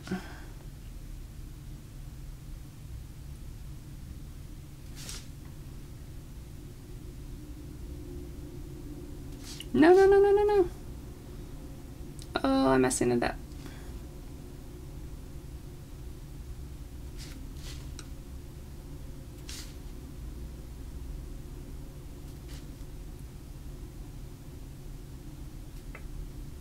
Am I still on camera?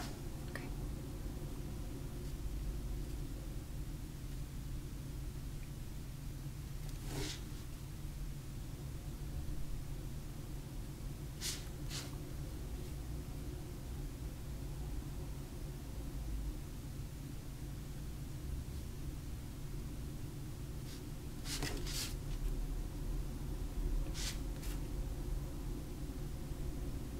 I'm so glad that I got to do something like so special with you guys for the first like completely exclusive Patreon painting that I painted for you guys and with you guys. Okay, I don't love the way that it ended here. It is more true to a chinchilla's tail, like they're very fluffy at the end. I liked the long, I'm so nervous I'm gonna mess this up. I like the long tapered tails, but that's not what a chinchilla's tail looked like, so I tried to make it look more like a chinchilla tail, which I did, but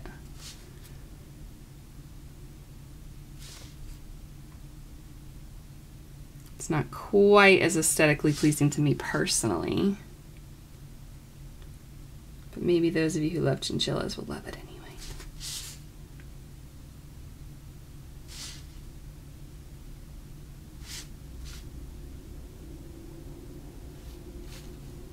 I think I made it worse again. Just making it longer and longer. Okay, we should stop.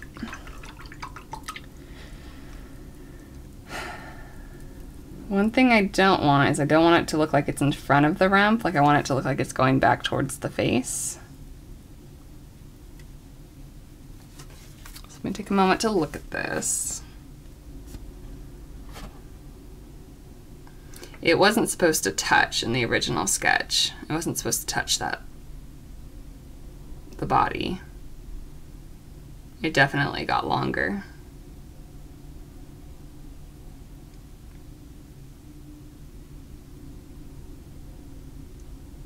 That's okay.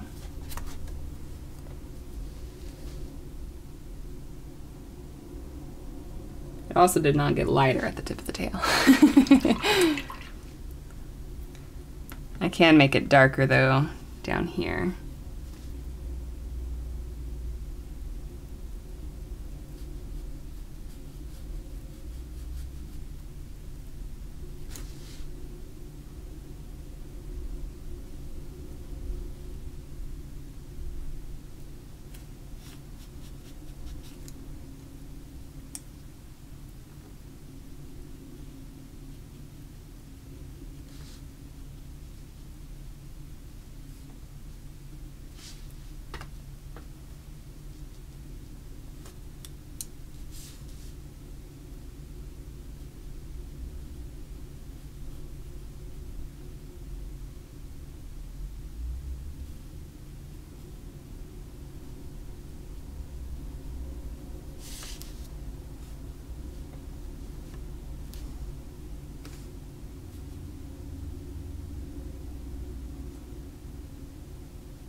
Okay,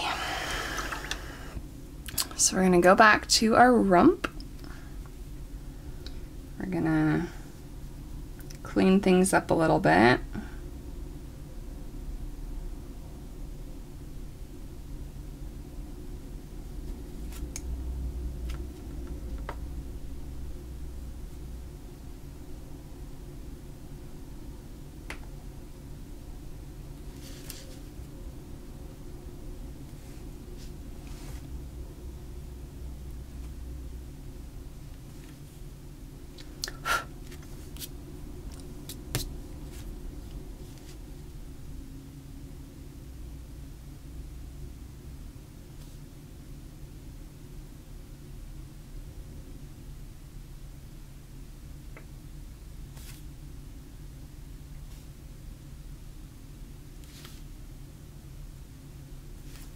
Oh no, I went outside the lines.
Putting a little bit more gray over this side in particular because it would be shadowed a little bit by the tail.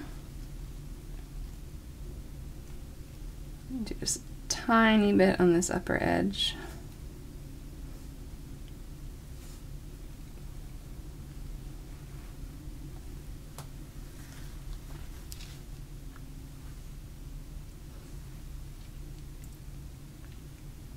Well, I hope you guys like granulation because this tail is like rocking the granulation. That's some pretty intense texture.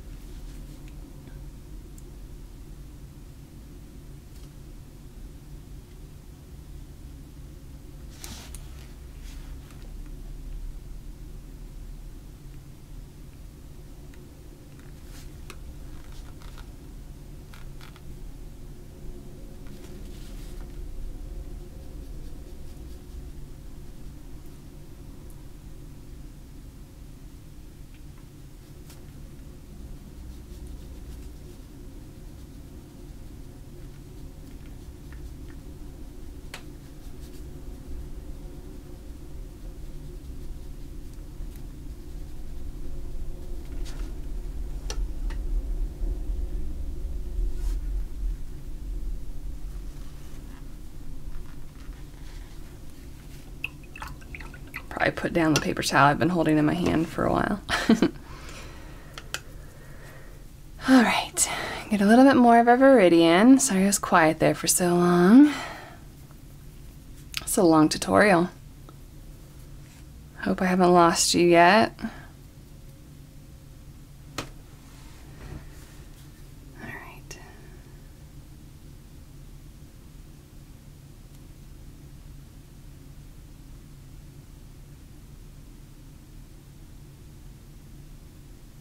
Just want to reinforce, whoopsie, forgot that was wet. I want to reinforce the edge here just so we can make it look a little extra smooth. Got mostly Viridian with a tiny bit of the gray.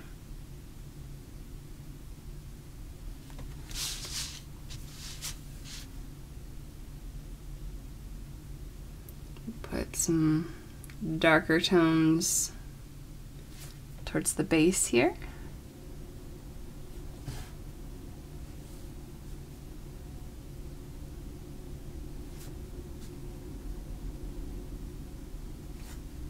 I'm going to get some more of the pure Viridian in this area.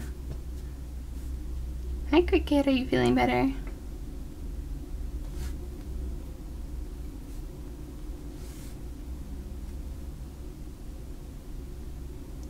I know I fed you early yesterday, but that's not going to happen again.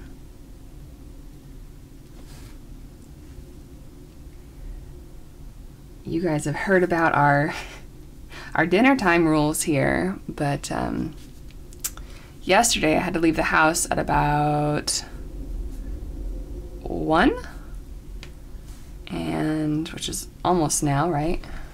Something like that. Cricket, no on the pillow. Oh, it's exactly 1. To go meet up with some friends and have like a game day. So I fed her real early since I wouldn't be back until late.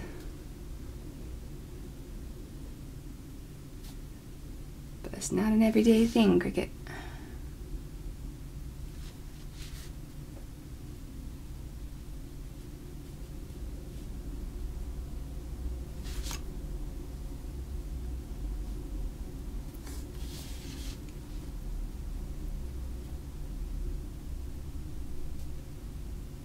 Do some little speckles of the yellow again. Try and get some texture in here. It's so smooth. Everything else we've used granulate, well, for the Viridian and the Bloodstone granulate so heavily that the yellow ochre in comparison looks really flat. So I just wanted to boost that up a bit. Uh-oh, sun is encroaching. Our minutes are numbered. Our minutes are numbered anyway, because it's been a long time. but we'll finish up here pretty soon. So I'm gonna just reinforce the ear here. And as we come up, it kind of curves on itself. I've been wanting to reinforce this for a while. And then comes back down. And then we've got some fur texture that's lighter at the bottom. We'll negative paint that in.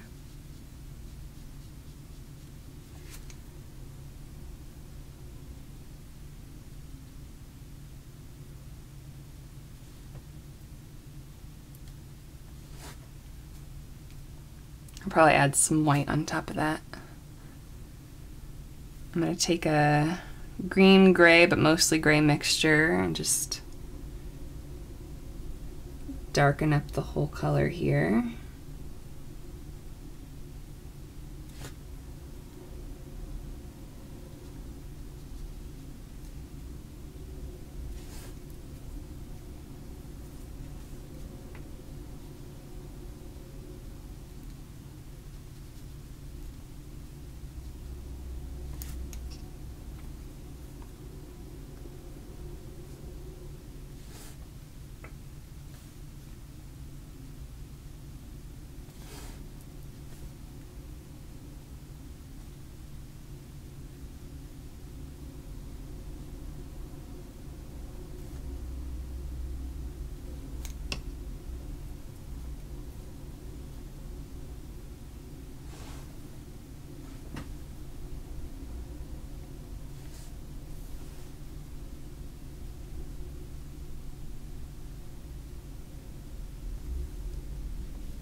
Man, it's still not looking like I want it to. So frustrating. I think I'll be able to add it with some ink. I want this top part to curve.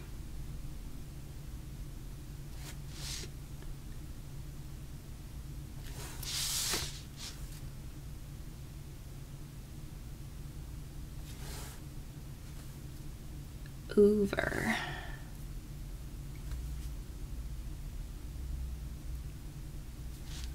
Okay, that's better.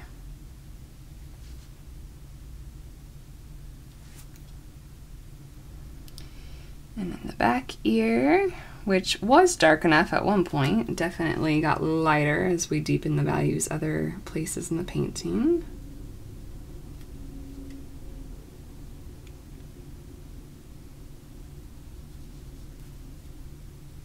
Put in that darker area, then we'll soften it off all over.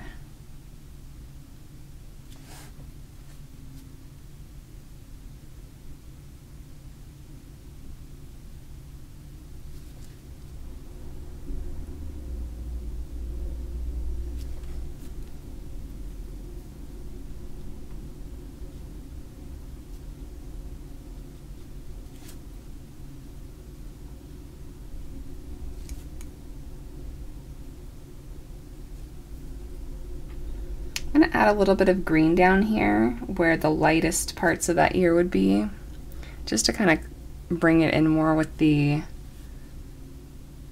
rest of the color in that area.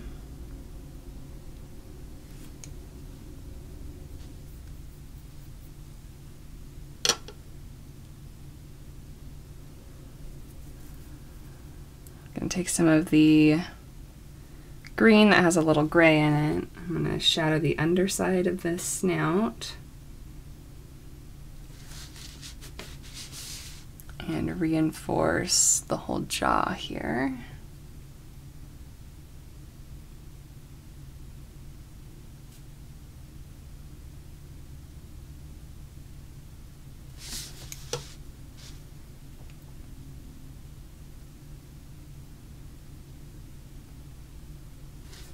I should be doing this with Perylene instead.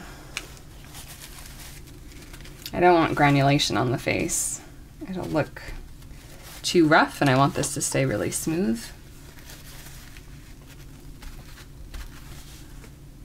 So let's take our Perylene green. I'll put a little bit of the Viridian in it so it's not quite as harsh. but it'll be a better transition, I think, than the Bloodstone.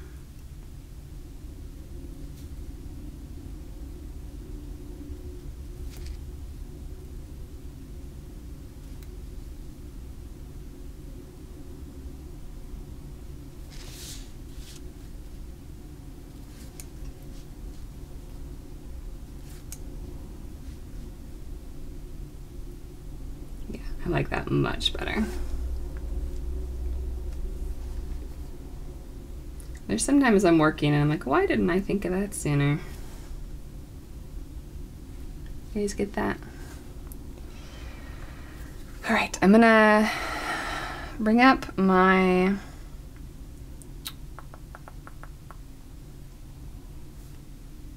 gotten a lot of messages since I started working on this. All right, I'm bringing up my frog picture.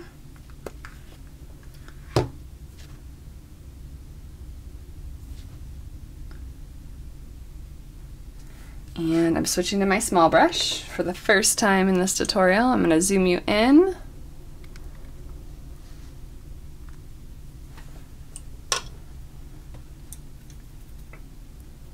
We're using that same Perylene green with a tiny bit of Viridian in it.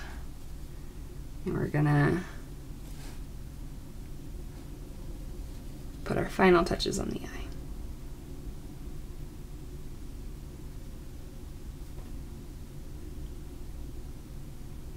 There's a bit more water in this mixture than I should have allowed.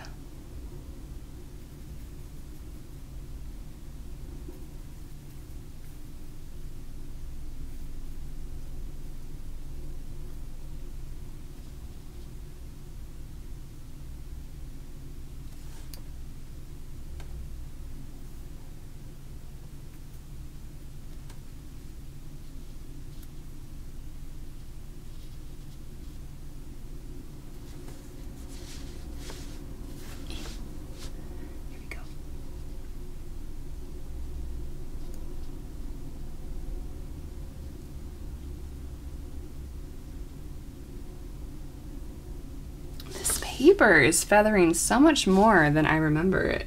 I remember loving this paper, but it's really hard to get crisp lines on it.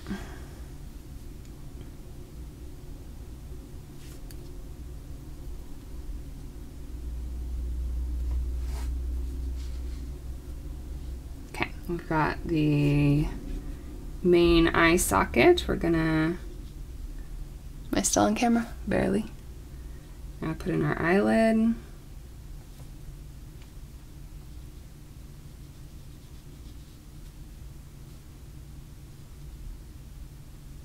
There's a darker patch of skin back here.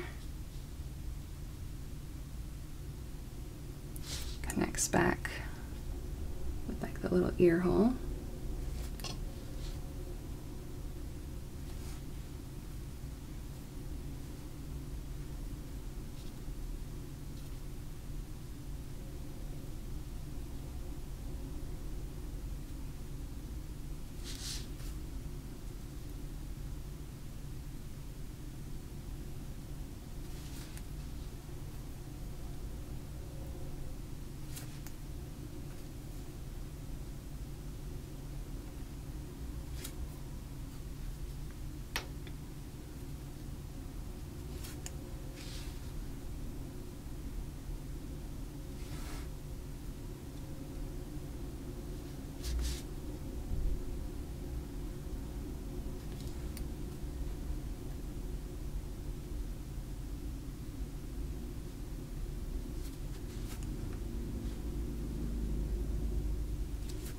You guys see how much the contrast has already helped? A lot of times when people are having trouble with paintings at the beginning of like their watercolor journey, it's often due to a lack of contrast because we're afraid of getting too dark because we know that it's hard to fix those mistakes.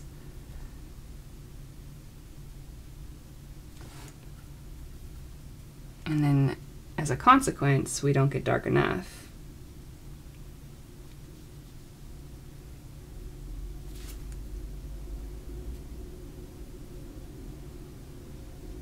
kind of like the idea of just making this whole snout a little bit darker.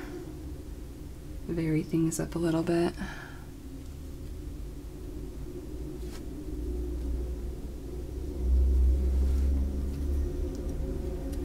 Also darken the back side of this eye.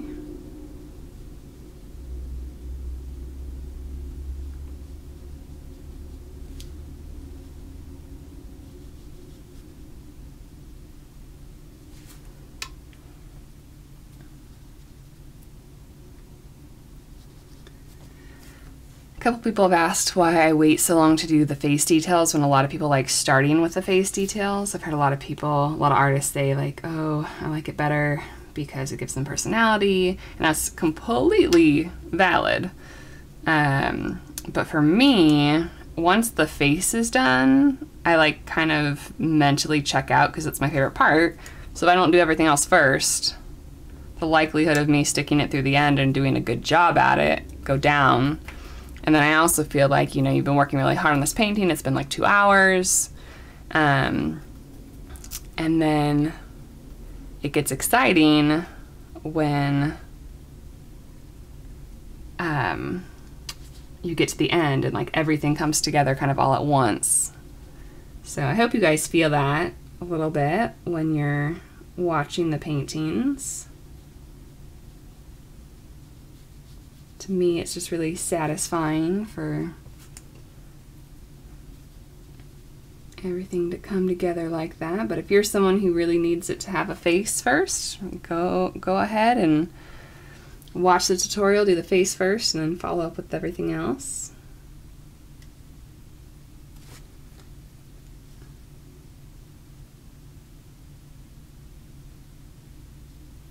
I'm ruining this eye though. Oh gosh, I'm ruining this eye. It's getting so big. That's okay. I mean, I drew mine much smaller than the photograph, so we had some room. But I don't want to get too crazy.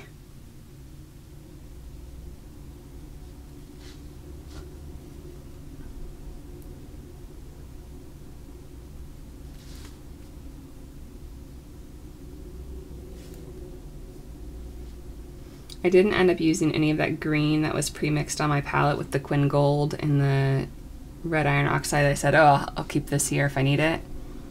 We didn't actually go back to that pile, just if you're wondering what happened to it. I know my palette hasn't been in view for a while.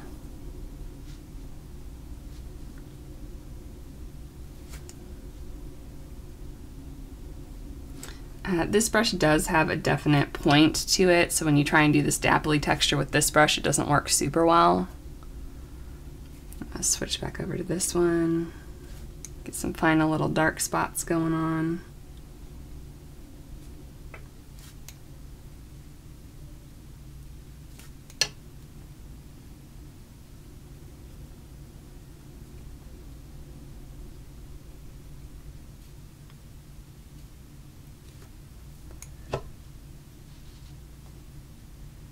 How did you go, camera, from 12 minutes left to 4 minutes left in like a 2-minute time frame? Someone was lying to me. Hold on.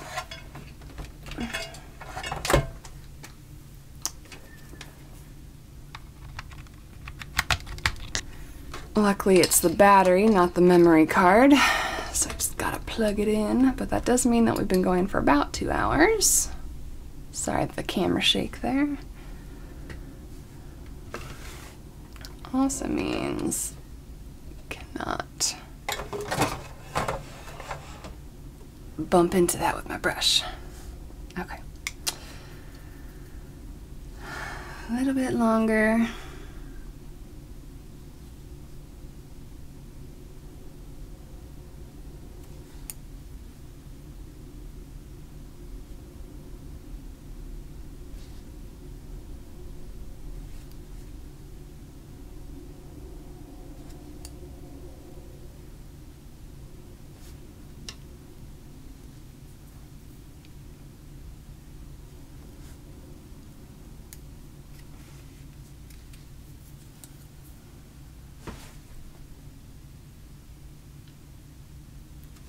I'm trying to decide if I want to put yellow on the base of the horns, like on the highlights of the horns. I don't think I do, but this looks really weird to me for some reason. Just maybe add some more pigment. Take a little more focus off of it. Focus less on it, however we want to say that sentence.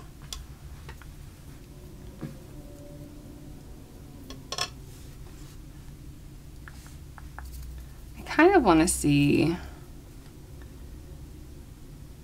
if we put some yellow in here. Yeah, that looks okay. The inside of the chinchilla ear was looking kind of plain. I think that brings more of that lighter color into things. Gonna probably even do that to the rump a little bit. Not a lot, but I'm always looking for ways to unify our colors. So we'll just put a little bit of yellow in here.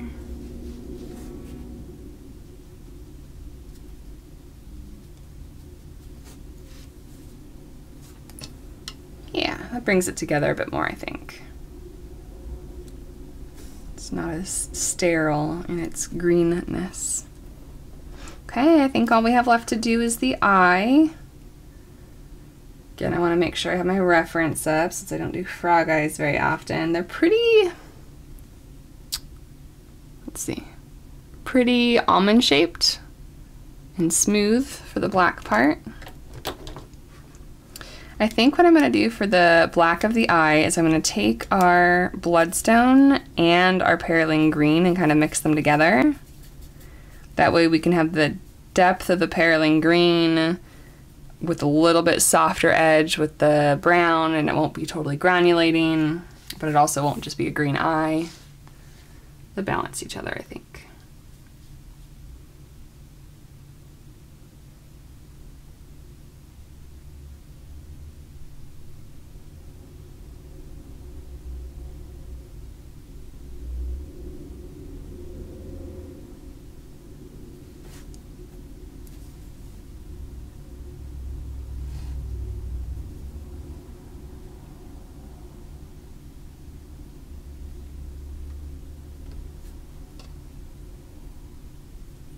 I'm going to take this same mixture on a drier brush, and we're going to go around the edges one more time.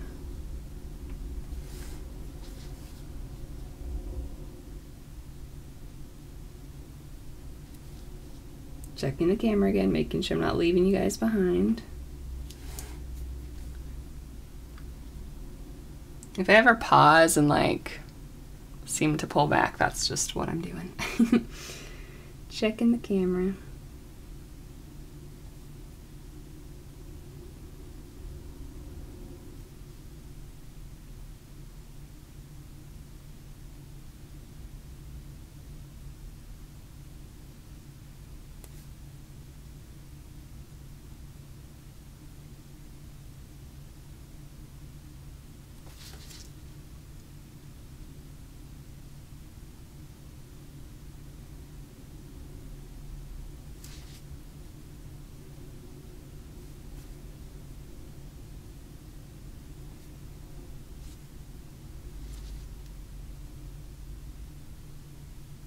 The black area is definitely thicker on the frog towards the front,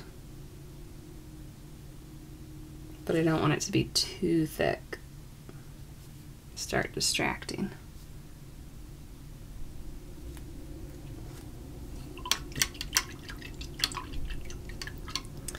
Alright guys, well I will probably let this dry, like the eye isn't dry yet or anything, and ooh, it got brighter in my room. I hope it wasn't too bright for you guys, I'm sorry. There you go. The sun definitely did come out. It's almost at the desk. But this is our little guy. Thank you for designing him with me and for bouncing ideas with me. I was saying I'll add some more highlights probably to finish him off. Little tiny touches on the horns, some wispies in the ears, and another couple eye highlights. And then he's gonna be ready for printing. I kind of don't want to mess with the tail because it's got this really cool, just like crazy granulation thing happening that I don't often leave alone in my paintings because I'm still getting used to that. But I might just go in like with a thin brush and do something like, you know, we're gonna deepen a few of these little hairs here and there. But other than that, all those kind of decisions happen the day or two after I finish a painting. So like I'll come back to it, check on it, see how it's doing, see how I feel about it. And that way, if I see anything that I feel like needs to be adjusted, I can do that. I'll probably also come into these back ones here that we didn't reinforce yet and put in a couple of those. Just make sure that everything's nice and deeply valued. But I don't want to mess up what we've got going on. I hope you enjoyed him. I'll also erase things, that kind of thing. But I'll show you guys the final image. I'll make sure to go ahead and put that up on Patreon so you guys can see it. And there's the line art if you want to go ahead and paint him yourself. Come up with a different color combination and let me know. And I'll see you guys next time. Thanks for watching.